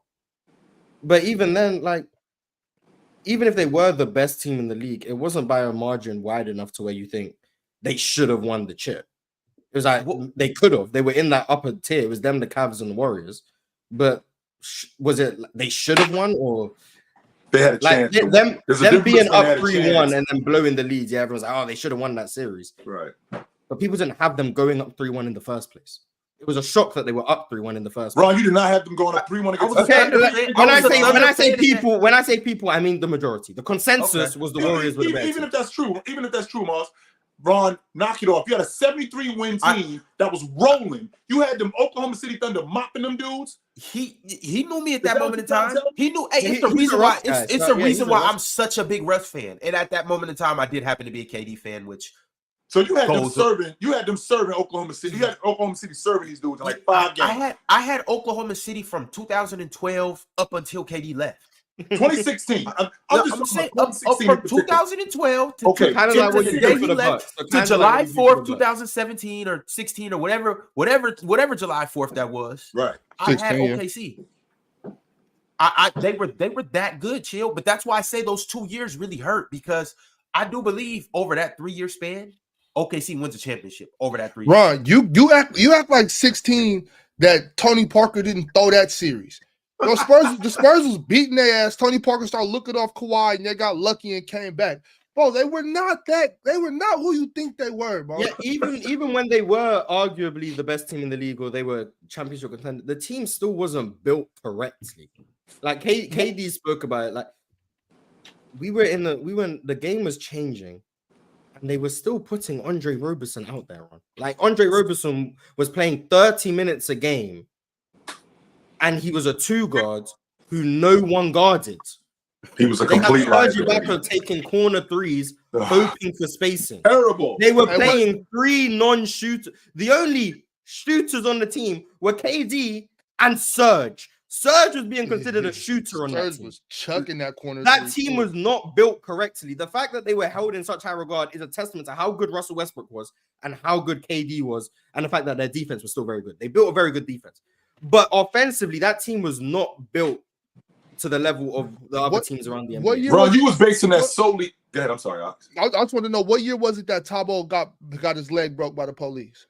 That was in 15, I think. Was it that late? I thought that was early in the 2010s. I think because I will say that the loss of Thabo Sefolosha, that was felt. Ron, there's no way you as a basketball guy can believe that a team that has a guy who's completely and utterly on the wing, ineffective, where we can't go to him offensively, which was Andre Roberson. We can't do anything with him offensively, that they could beat this Golden State team. You're basing that solely on the fact that you just think KD better than everybody. That's all KD? that you're thinking this is. Because KD? Russ. I mean, at that moment in time, they happen to have the best. They had 2 of the top 5 players in the world. You can say 100%. Thank you, 100%. They were 2 top 5 players. I'll argue that. Crazy. But if you got it, but when you have a team where you have a guy on the wing, not as a rotation guy, who, prime example would be Josh Giddey, where he becomes unplayable, which would be today. When you got a guy who's that integral on your crew, who we can't do anything with him offensively, there's no way that you honestly believe that they could be the 73-win team that played as fast as they played, that shot the ball at the way that they shot it, and offensively at that time was the best offense that the league had ever seen, Ron. Well, chill. At that moment in time, and even still to this day, I still have a little bit of this in me. You guys know how I feel about spacing. I don't think spacing has to be completely like I don't believe you got to have 5 just knockdown shooters. I think you don't. I'm not arguing that, Ron. If coach is coaching right, you can win with the offensive liability as well. So I wasn't too much concerned about Andre Roberson. Even if that's keep going.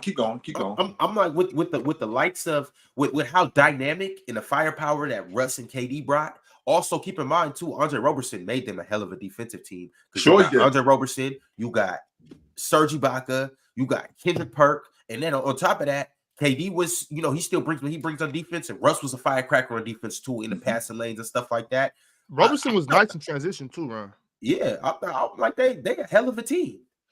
But the difference is in the playoffs, you guys know this, when the game slows down, whatever you don't know how to do, it's going to get exposed. And to your point, Ron, when you talk about a guy like Andre Roberson, we have to have somebody, especially during that time when the offense was as high-powered as it was. We're not going to be able to completely shut the door on these dudes. We're not shutting the door on Golden State. So on some level, we have to match what they do. Okay, we're not going to be able to match them being able to shoot the long ball, but we have to at least be able to compete in some areas. When I got a guy on the wing who, like you just said, he's good in transition. Well, the game's slowing down. So now we got to play in the half court. We ain't running nothing for Andre Roberson. Even though he's one of my better defenders, I can't get anything from him offensively. And because I can't get anything from him offensively, now he's a liability. Chill. They didn't need anything from Andre Roberson offensively. That's why they lost, Ron. Right. No, because I've watched that series too many times to count. The way, because everyone's like, oh, Russ and KD folded 12 or 31, 10 or 30.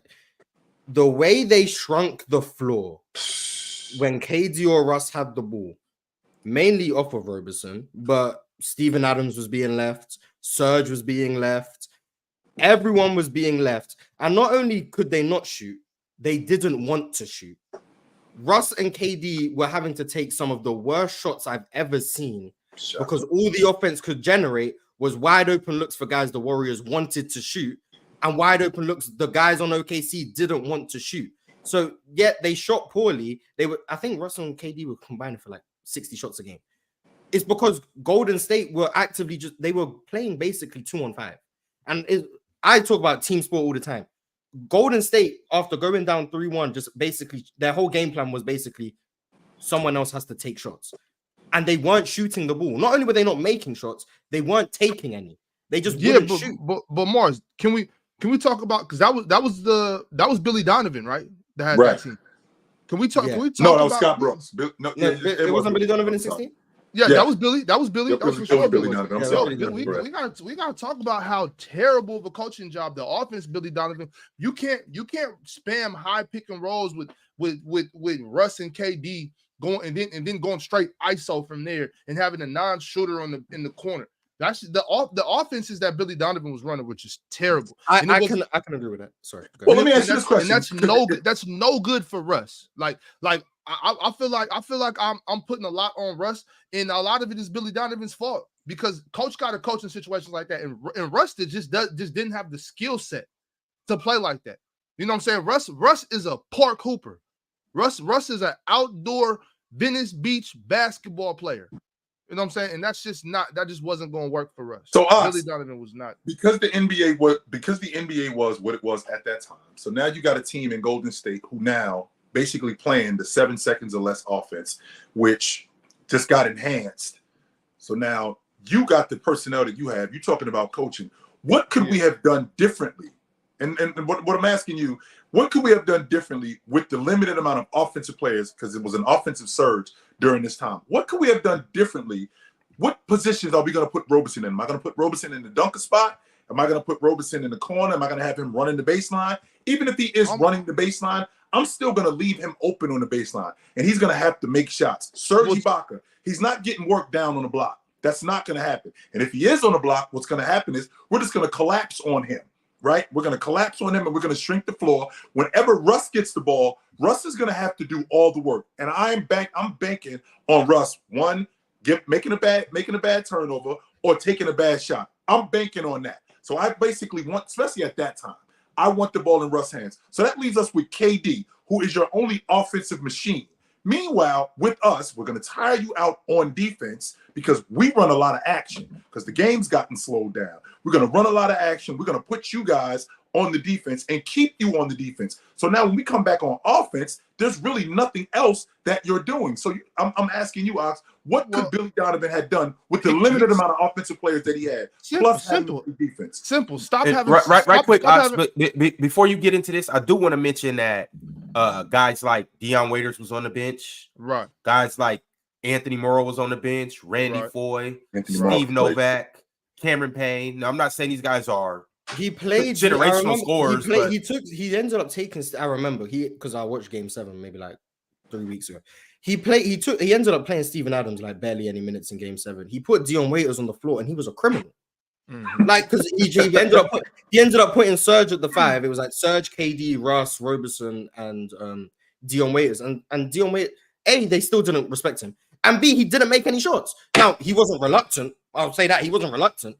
Oh, he's gonna shoot. He was terrible too. Like these guys, like Dion Waiters is he's a microwave type scorer. He needs a rhythm. Like, if you want to say you should have got him in the series earlier so we could get into a rhythm like a Tim Hardaway type, sure. But like he's not a floor spacer like a Luke Kennard where you could just throw him in, he's gonna start making threes. Right, he needs a rhythm, and he's a scorer, not a shooter. They needed shooting. The team didn't have shooting. They had Dion Waiters, they had a scorer. Randy Foye was more like an initiator who can make some pull-up threes. Saying Anthony Morrow's name is just interesting to say the least. And like everyone else, he played though. Yeah, but that says a lot about the team. But that's like, why that wasn't built well. That's why I'm just saying, like, Billy Donovan, I think he could have tried something different, maybe put guys in different positions, different looks. I don't like having KD and Russ in the pick and roll together. Like I don't like that, especially within this situation. I might take KD out of that pick and roll and put him in the strong corner. Why you don't like KD and Russ in the pick and roll, Ox? What's the problem? Because then we don't have any options out of the pick and roll besides unless we're picking and popping with KD, giving it to him, or Russ just getting straight downhill, which I like Russ coming downhill, especially if I don't take Steven Adams out the game, right, Mars? If I got Steven Adams in the dunker spot and I got Russ coming downhill, attacking the rim, or that little jump off that we know Russ loves. We know Russ loves that little dump off pass to the big man.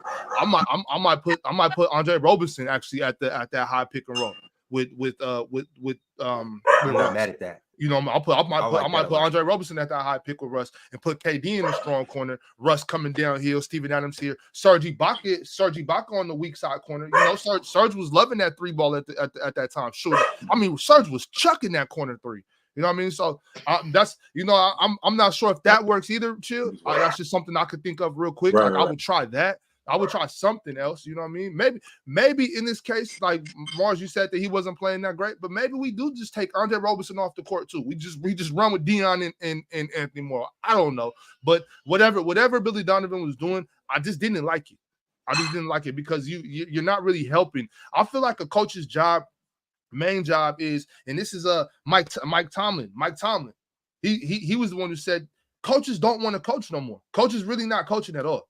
It's like my job as a coach is not necessarily, yeah, obviously I want to work with your strengths, but my job as a coach is to work with what you're not good at, your faults, and figure out how to build on that. How do I make you still a intricate part of this team, even though I know you can't shoot for shit? You're mediocre on defense. You know what I'm saying? These type of things. I still got to figure out a way to make this player. So what was Andre Roberson's highlight? Like what could we highlight from him? Like you just said, I think it's defense. I wasn't necessarily talking about Andre Roberson. I think Andre Roberson was a hell of a defender. Right. I think he was an all-league defender. He's definitely elite on that. He was definitely elite. Now I think Mars, you brought up him being one of the better transition players in the game. Well, we don't want to play fast against Golden State with the personnel that we have. As good as KD is, as good as Russ is, we don't want to continue to play fast against these dudes because they're going to run us out of here. Because we don't have the crew to compete with these dudes because eventually they're going to start cracking the long ball and we're going to get lulled into that. And because we get lulled into that, we're going to start taking a lot of bad shots, which is what Russ did, right? Andre Roberson wouldn't even look at the basket. Now, even though in transition he could score, but he wouldn't even look at the basket. Ibaka is stop and pop, shooting threes in transition. I'm thinking to myself, well, wait a minute. This is not our game. This is not who we are. So when you have a team like that, it's almost impossible with what Golden State was doing, especially at that time, and how conducive their game was to that era.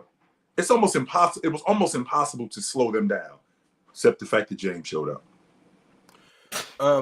Sorry. I do want to say, like, so we went down that whole rabbit hole, which that was a good conversation. The main reason I brought this up, and Mars, you actually kind of answered the question with what you were saying. I was gonna say because remember initially we were talking about who's easier to build around, and you guys said KD. My thing was going. I said Steph. I said Curry. If it's so much easier to build around KD, why weren't they able to build around KD? And I'm not just talking about for the Thunder. I'm talking about throughout, still to this day. Why? I don't think that. Brooklyn did it. They just got hurt. And it's the system, bro. I think Oklahoma City did it too. I just think that they needed to. It's the system, bro. It's not like Mark said earlier. It's not about all the talent. It's about the fit. Like that, I think these teams did build around KD. It's just but hold on, bro, because like I'm saying, that's why I said you can put any willing passer to play Draymond's role. Now the defensive end and being a floor general on defense and orchestrating and talking and all that, you can't just replace that. You know what I'm saying? You got to be that guy to be able to do that. But as far as that their system goes over there, bro, anybody that's willing to buy into something. I think that's what puts Golden State over the edge. Like these guys are bought into something that really worked. You know what I mean? Like the sets they run with the back doors. When you can't guard that, bro. It's not possible for me to guard somebody athletic wing setting a down pick for Steph coming off this way. When Steph just ran from this wing, cut all the way through the baseline. Now I got an athletic wing that's setting a back pick for him about 15 feet from the basket. Now he's cutting to the rim, and I got Klay Thompson over here in the corner. Like, bro, you cannot guard that. Steph Curry's coming off this side. Klay's coming there. I got a wing diving. Then on top of that, I got a big man in the dunker spot who at the very least, that's when Draymond throws that little lob to him. It's a dunk. Bro, you cannot guard that. And that's the main reason I said it's not so much that KD has been built around. It's just that the Warriors, they got everything, bro. They got everything. Draymond was top 10 in the league in assists that year. I mean, he was the only big in the league that was in the top 10 in assists. In fact, it was just him. He was the only big in the league that was in the top 20 that was in the league in assists. He was the only big. And he ain't even a big. He's 6'6". But he was the only one. There are no other bigs in the game that were passing like that. And now, don't get me wrong, I do know that offense that they played in, that's a different offense. Not everybody was playing in that kind of offense that the Golden State Warriors were playing in. So that offense was conducive to his game. But I'm not really sure if there's any other guy that's playing on the front line that was able at that time. I mean, Giannis was a pup at that point. No. Carmelo, no. He ain't doing that. I mean, what other guy do you put in? Pau Gasol? Pau was over in 16. Pau was finished at that point. So the guys that I'm thinking about, it was, to Mars's point, it was the perfect situation for him, and it was the perfect offense. So what you guys are trying to tell me is the easiest guy to build around, Kevin Durant, got beat by a guy that was harder to build around, but they happened to build around him. And no, it's harder to build around. This is what I'm saying. They're both easy to build around. One is, I think, easier, but I think the Warriors built around Steph better than the OKC built around KD. They just did a better job, in my opinion. I don't think that's a hot take. They did a better job building around Steph than OKC did with KD. But going back though, so obviously, like I said, if you could draft either or, you just believe you could build with KD. Yes, I believe I think Russ is fine, but I just think you need more. I just think the way the NBA is, you need guys who aren't not only bad offensive players, but guys who can just do things on offense. KD has flaws. KD has flaws. He's not the best playmaker. He can get bumped off his spots. His handle is not always the greatest because he's 7 foot trying to dribble. He has flaws. Sometimes his 3-point shot just disappears for games at a time. Right. But I still think you got a 7 foot guy who, if you can get him to his spots on the floor easily, you've got the recipe for success. You get like 2014. So what's around 2014? Because I can't just be like, oh, give him prime Chris Paul and then give him Klay Thompson. Like, obviously not. But like 2014, are you talking about distributors? Are you talking about distributors, Mars? Yeah, but I was trying to think more so the draft than the already made players. But like if you get, I would say Lonzo, but what Lonzo became and what he came in as are two different things. So like, but if you get KD a playmaking point guard who can shoot the ball, or you can keep him with Russ, I don't mind. You get him a 2 guard who can shoot and play defense. He's at the 3. At the 4, you have a defender, athlete, whatever, and then you have like a stretch 5, and then you have an adequate offensive scheme, not what Billy Donovan implements. I think you have the recipe for success. Does that guarantee 6 championships? No, but I think it's better than what they built around KD and OKC. That's what I'm saying. Doesn't mean it guarantees you 17 rings or whatever. I'm just saying I think they didn't do the best job they could have. And I don't think most teams do the best job they could have. I don't think Denver did a good job around Melo until 2009. Like, I just think teams don't always do the best job of building around people. I don't think that's...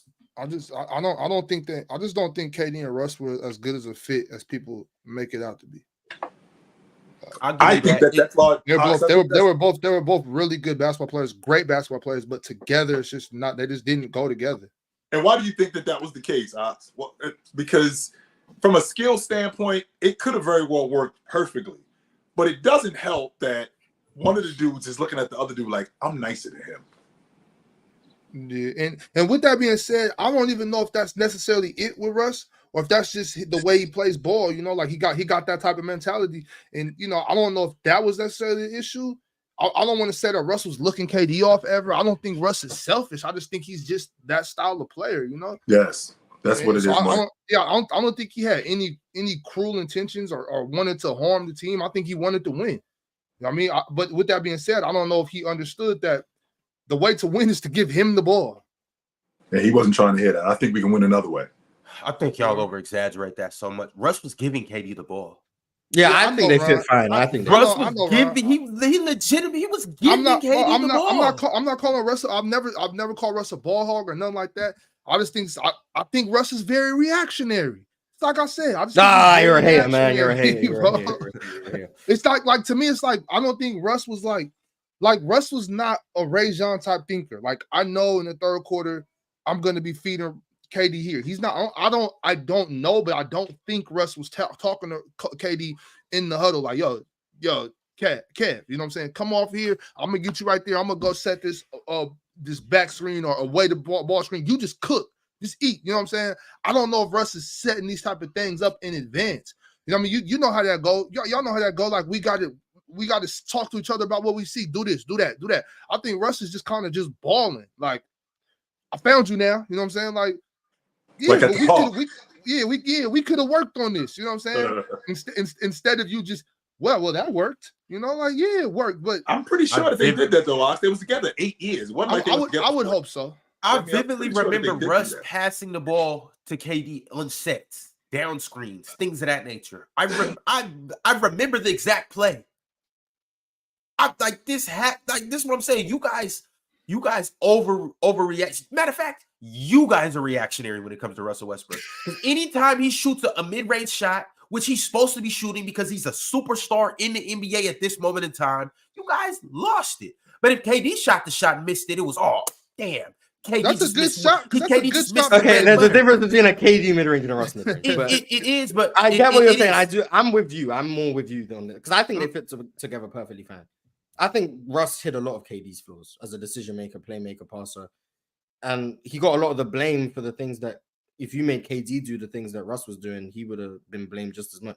KD in the playoffs, I'm pretty sure when he wasn't with Russ, was turning the ball over like crazy, which is to be expected. He was the lead initiator and he's 7 foot. But I think Russ just took a lot of the shots for the things that he was doing, things that KD wasn't particularly good at either. And he was better than the man. He was better at getting everyone involved, better as a playmaker, and I do think he would get KD the ball in the spots where he needed him. Now, sometimes would he go rogue and take an ill-advised shot here and there? Yeah, but I mean, I think that comes with being a superstar. Steph's gone away from plays because hey, I'm a superstar. I earned this shot. I think Russ deserved to take some of the shots he took. Now, some of it are bad times, sure. But I think it's a bit overblown. I think they were more 1A, 1B than a 1-2, in my opinion. But that's the issue. But what I'm saying, Mars, it's not. Mind you, I'm not saying take Russ out and just do nothing. Like I'm saying, if you replaced Russ, if you were to replace Russ with a more thinking point guard, a more floor general type point guard, like Rondo. Well, I think that's unfair. I wouldn't give him Rondo. Like that's not fair. Chris Paul. Mike Conley. So somebody not that good, but somebody better. You think they're better with Conley than with Russ? Somebody that's not as good as Russ, but better than Russ. You know what I mean? I know what you're saying. So you think the Thunder would have been better with Conley than Russ? When James Harden was still around, maybe. But with the lack of shooting, not Mars. I'm with you as far as I think the lack of shooting was more of a hindrance than Russ. Honestly, I do believe that. Like I don't think Russ is the problem. I think Russ was a problem because the team wasn't built for that. If you had a guy that maybe was a little bit of a better 3-point threat than Russ, I think they would have been able to fit in that time when the roster wasn't as great. So yeah, I think Mike Conley and KD would have been a better fit than Russ and KD. Although I do understand and I'm very well aware of the fact that Russell Westbrook was better than Mike Conley. Which my next question to you, was instead of moving off of James Harden, because we saw what James Harden became, the distributor that he was, the pick and roll guy that he was, how good he was in the pick and roll. What if we instead hold on to James Harden and move off of Russ? And we got Russ. I told Ron back in those days. I told Ron 2011, 2012, 2013, whatever. That's the point guard. He's not the point guard. James Harden is supposed to be the point guard. You know what I mean? He's supposed to be the one with the ball in his hands making the decisions, not Russell Westbrook. So if that means that if we had to choose one, I think James Harden probably would have been the better one to keep. But there was times when OKC back when they had, and this was earlier, but they had Derek Fisher, they had oh my God, what's his name? Light skin cat played backup PG. Oklahoma City. What year? Okay, Are we talking I know who you talking about. This is before not Ramon Sessions, but Ramon Sessions was around too. Hold on, I got you. I'm finna. I just want to know what year we're talking about. This was like It wasn't DJ August. This is before Reggie Jackson. Daquan Cook. They had it was somebody else. Not Eric Manor. It was Eric Manor. Eric Manor. Thank you, Ron. Yeah. Thank you, Ron. They had a bunch of like, you know, mid tier. You know what I'm saying? Mid tier. Russ got a lot of backup point guards paid too. That be that as maybe. I'm saying I think those even at those times you could have had some of those guys, some of the older point guards, some of the guys that we would consider mid. You know what I'm saying? Come in and run that point guard position and let Russ kind of do his two guard thing. You know what I'm saying? Like Russ, you don't got to have all this we look at it as a knock, but I think it's okay to take some responsibility off of these guys. Like, you know what I mean? Like it's no reason for me to keep putting all this responsibility on Russ. I'm not saying he's not good. I'm saying that we could be better if maybe we don't have to have Russ making decisions in the fourth quarter. I mean, the teams are always better when they don't need their superstar to have all the responsibility. I mean, the 2017 Warriors, KD was at his best because he didn't have to take all the responsibility of setting up the offense, scoring, making shots over 17 people, like all of those things. And it made Steph's life easier too because he wasn't responsible for, hey, we need a bucket. Now we need to go to Steph after he's running around 17 screens. Now he needs to be able to isolate and go create his own. Now we got KD for that. I mean, if you're able to share responsibility with good enough players, that's what makes a team at its best. It's very rare that a team has one player who's responsible for doing basically everything, and the team is very successful or they win. It's very rare. So I don't think that's a knock on Russ to say he needed someone to take a bit of pressure off. I think every superstar, every team needs players who can take pressure off other people. That's just a team. Fellas, we do got to move on. I'm going to dive into these super chats. And also, too, we're going over to Playback right after this to watch some of these guys we've been talking about in the playoff series. So you guys come check us out in Playback in about 20 minutes. Also, too, you see the title of the show. It says the NBA Summer League is here. Who and what to watch closely, yada, yada, yada. Ladies and gentlemen, we're not going to talk about Summer League because we don't have the time to do so. But you know where you can get down to all the facts about Summer League? Ladies and gentlemen, the show right after this, Open Gym. The title of their show is actually, well, the Summer League is here. So when we're done on Playback, stick around for Open Gym and they'll talk about Summer League and all of that good stuff. And if if you miss it entirely, if you watch the panel and you were hoping to hear about Open Gym, well, just go watch the Open Gym episode. I'm not coming to Playback, Ron. Just want to let you know that in advance. I understand how that goes sometimes. You know how it is, Ron. You know, there's certain people that's just in for the grind. You know, Ox is gonna get out.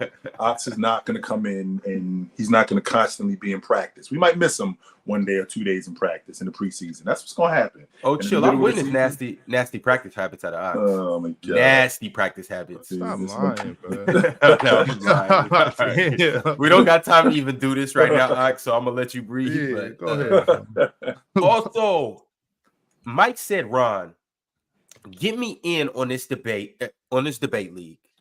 Do I have to pay to be in it? Mike, no, you don't have to pay to be in it. All you have to do is scan this QR code that I'm about to put here on the screen for the PCL. Now we have 16 contestants, 14 of which are in-house PC contestants, but we need 2 more people. We need 2 of you guys to come join this debate league. On July 24th, it'll be a 7-week league, and the winner will get a whopping $1,000.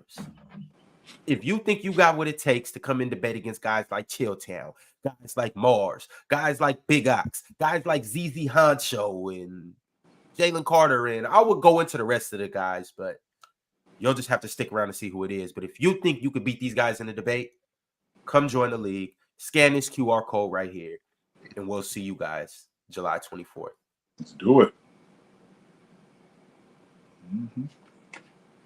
There it is right there. Scan that.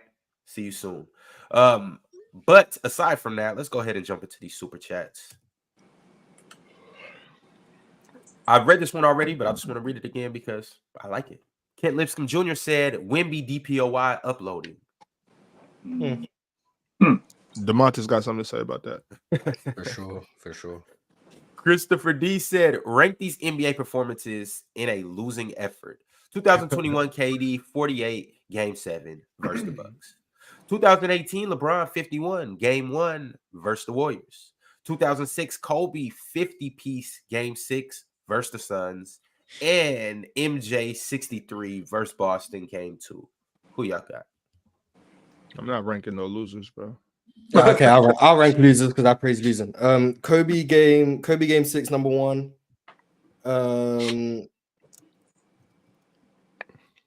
2021 KD number 2, 2018 Bron number 3, 63 versus Boston number 4.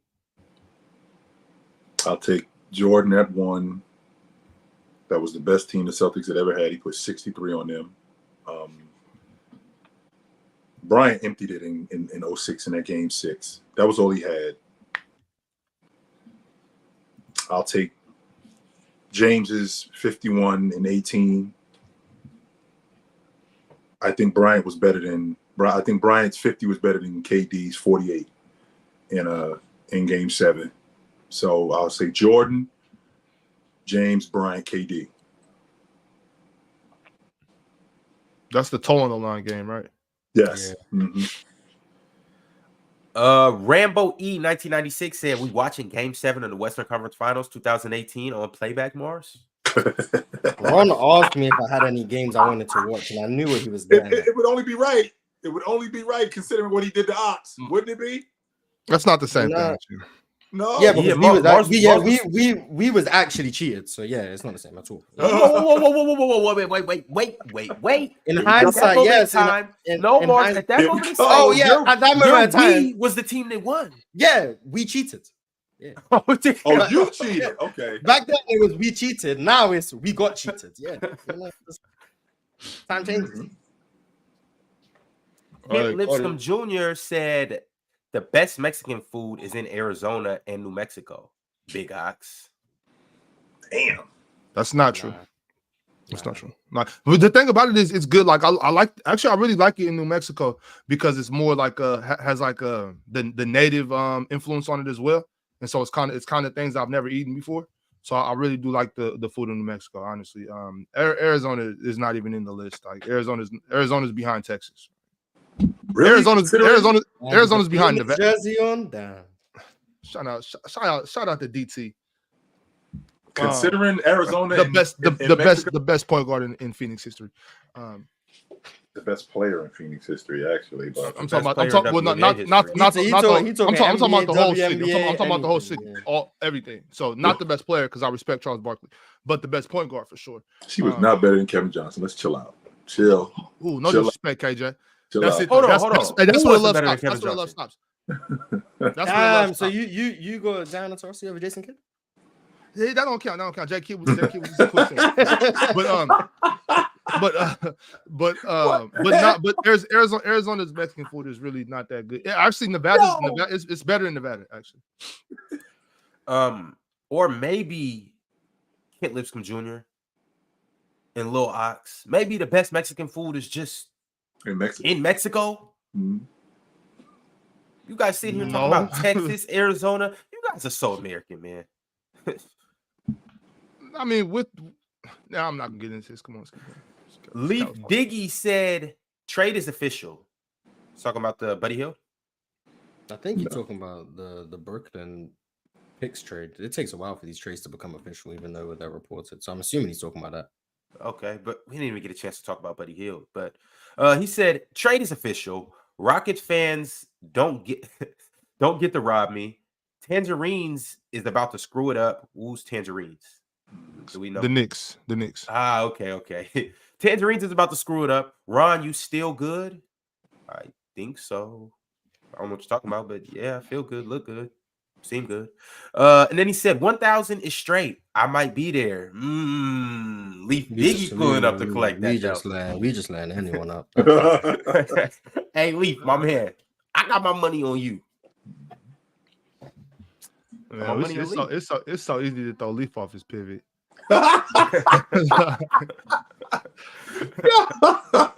That's my man 100 grand, but yo, I'm throwing Leaf all off his pivot. So what? Leaf that dude, he scored 18 in the first half and finished the game with 22. You gotta do his bow leaf in the. All you gotta do is bow leaf in the chest one time. You'll turn him right up, and you good. Leaf scored the first eight of the first 15 points in the first quarter. Finished the game with 13. Yeah, for sure. You can turn Leaf up. I can tell you that right now. It ain't hard to turn Leaf up.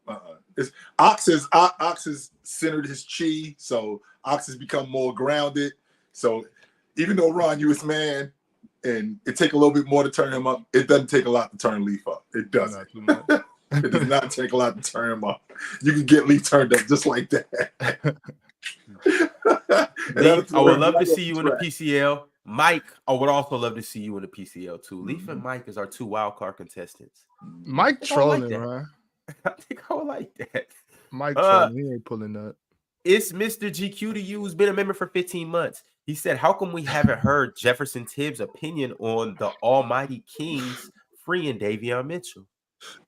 Yo, Jefferson Tibbs. What is that? First of all, fuck him. All right, Mr. GQ.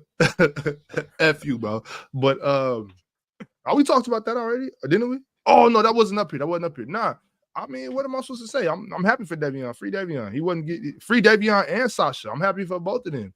You know what I'm saying? They wasn't getting the playing time I think that they deserved, and I think we're gonna be okay. We got Keon, so we'll be smooth. And Devin Carter. Yeah. Well, I don't know about that yet. We'll see. You do this every time. What? I don't. I'm not finna hype no kid, Ron. The last thing I'm about to do is hype some kid that I ain't never seen play. No, here's the thing, though. Here's the thing is I get that. If you haven't seen him, you don't know. But if me and Mars are up here talking about, ooh, Devin Carter this, ooh, Devin Carter that, you will purposely turn a blind eye to what we saying, and then December come around, you'll be like, yo, Mars, Ron. He's arguably the best scorer in the draft. I need to know. I need to know that, Ron. I can't take anybody's word for basketball. You know what I'm saying? Like, form your own opinions. I respect that. Form your own opinions. He's not taking your word for it. Nah, you two. Yeah, because my thing is Mars. I trust your eye test. Ron don't know boy. Get Ron off the team. Garbage, trash. I should be concerned that Ron's agreeing with me right now. My thing is Devin could. I'm gonna just start doing that. I'm gonna just start riding Mars' coattail. Everything Mars says, I'm just doubling down on. Oh, that got someone to come up, so it could work with you too. Yo, I'm saying like Devin. Speaking of which, I got a text saying that. Actually, you know what? Let me not be messy today. Yo, Devin could easily be better than Davion. I just want to see it first. You know what I'm saying? Like, I think that's why they did it, Ox. To be honest with you, I think they see the upside in Devin Carter, even though I think Davion Mitchell is a starter in this league. I do. And I think that he's going to give Schroeder a run for his money. I think he'd start up in Toronto. I think they'd be crazy not to, but I think they saw the upside. That's why I think they got off of Davion, because I think they see the upside in Carter. I think Davion is that good. I think a lot of people don't realize how good Davion is. Davion's a better scorer than people give him credit for too. I think so. Now he's not like some elite scorer, but Davion, for his size, he's good at the basket. He's good getting downhill. He'll knock down that open three ball. You know what I'm saying? He'll knock it down. I don't like when Davion gets to shooting contested threes and stuff, but I like Davion on the offense. But Keon Ellis is a big reason I think that we came off of Davion too.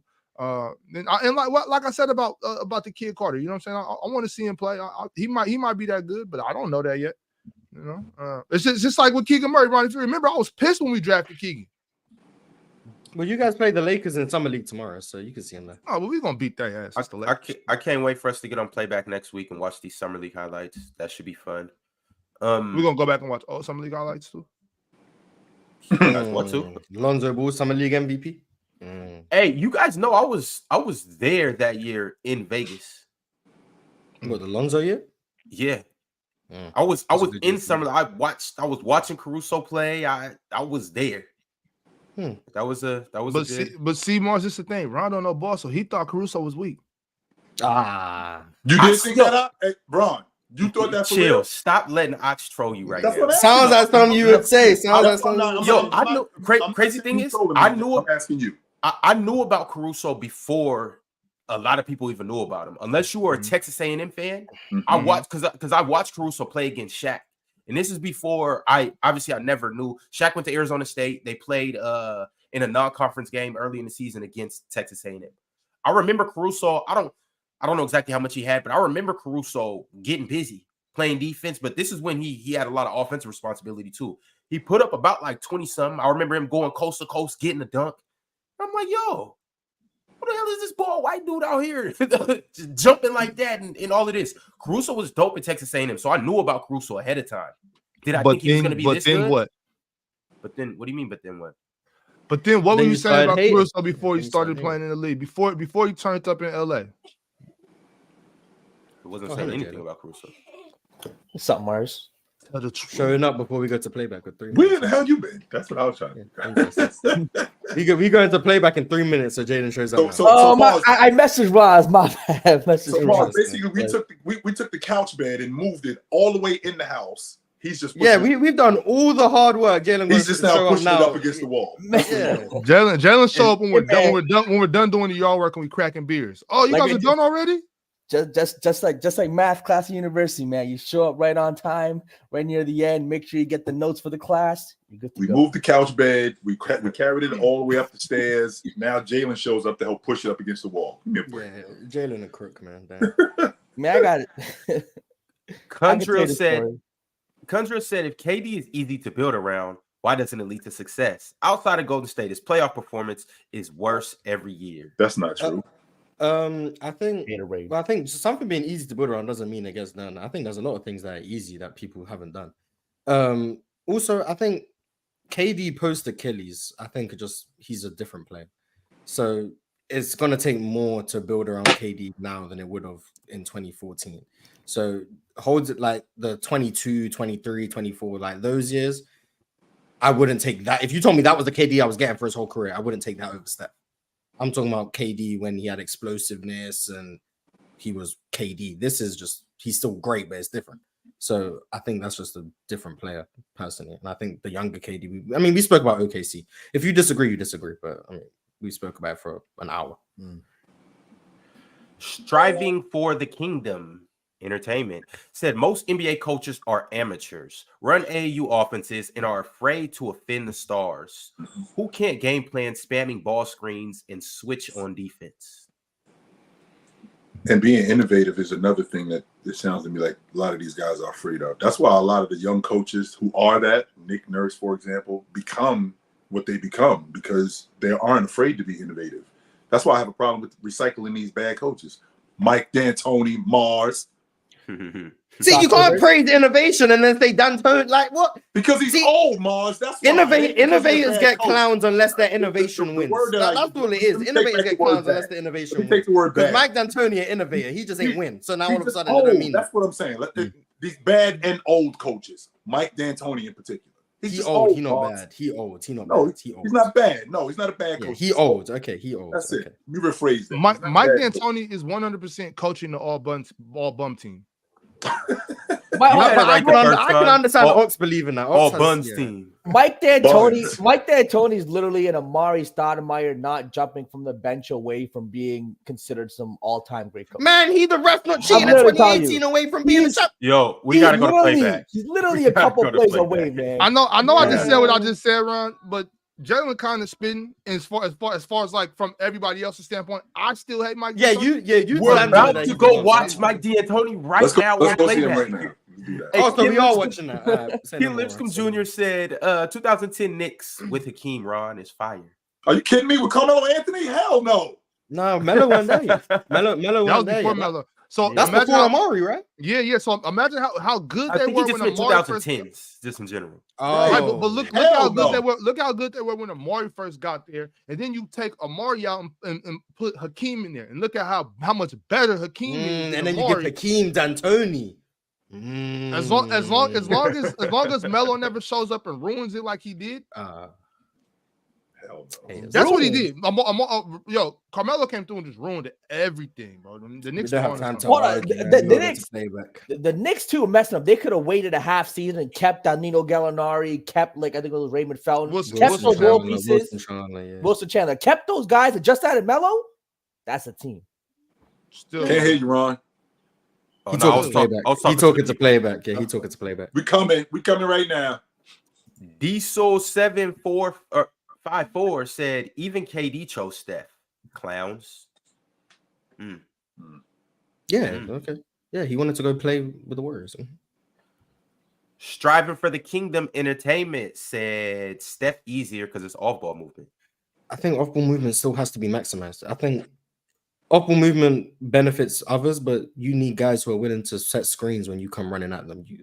I watched the 21 Warriors. If you don't have guys who are gonna, when Steph starts charging at you, who's gonna set a screen, the off-ball movement doesn't get maximized as much. Is different. So it goes both ways. And also KD was a hell of a mover off the ball prior to the Achilles. Like, if you have time, just go back and watch 2014, 15, 16 KD. That's the dude Ma's still in love with, that explosive. Just go back and watch it. KD was doing these things off the ball too. Okay, not Steph, but he was go back and watch it, man. I don't know what to tell you. Just go back and watch it. Last but certainly not least, Kundrill had to chime in. Kundrill, I seen you had some beef in the chat. I seen you cooking. Good job, my man. Join the league. Kundrill, join the league. The way you was cooking in the chat, man, I need you to come and cook on the panel, actually. But he said no player has the PR KD has. This is incredible. I don't know if KD has a good PR team. I feel like he has a bad PR team. No, I feel like the legacy discussions hurt KD. If we're talking just basketball, I feel like KD's PR speaks for itself. KD is who he is. If you want to talk legacy, yeah, KD's not gonna do well in those conversations, sure. But talking basketball, and that's what I think we discussed basketball up here. I don't think we was talking legacy. I don't think anyone said anything that was out of the ordinary for talking about KD. I don't think anyone was. We was just talking about his game, Oz. We didn't even Yeah. talk about his legacy. We didn't talk about none of that. We was talking about his game in this particular conversation. Damn, Kundrill, you just got cooked. That easy? Maybe you don't need to come up here, Kundrill. Well, either way it goes, we will see you guys over on Playback. It's already set up. Leave here, join there, like the video on the way out, and make sure if you do want to stick around for NBA Summer League talks, come to Open Gym. We'll catch you guys in a second.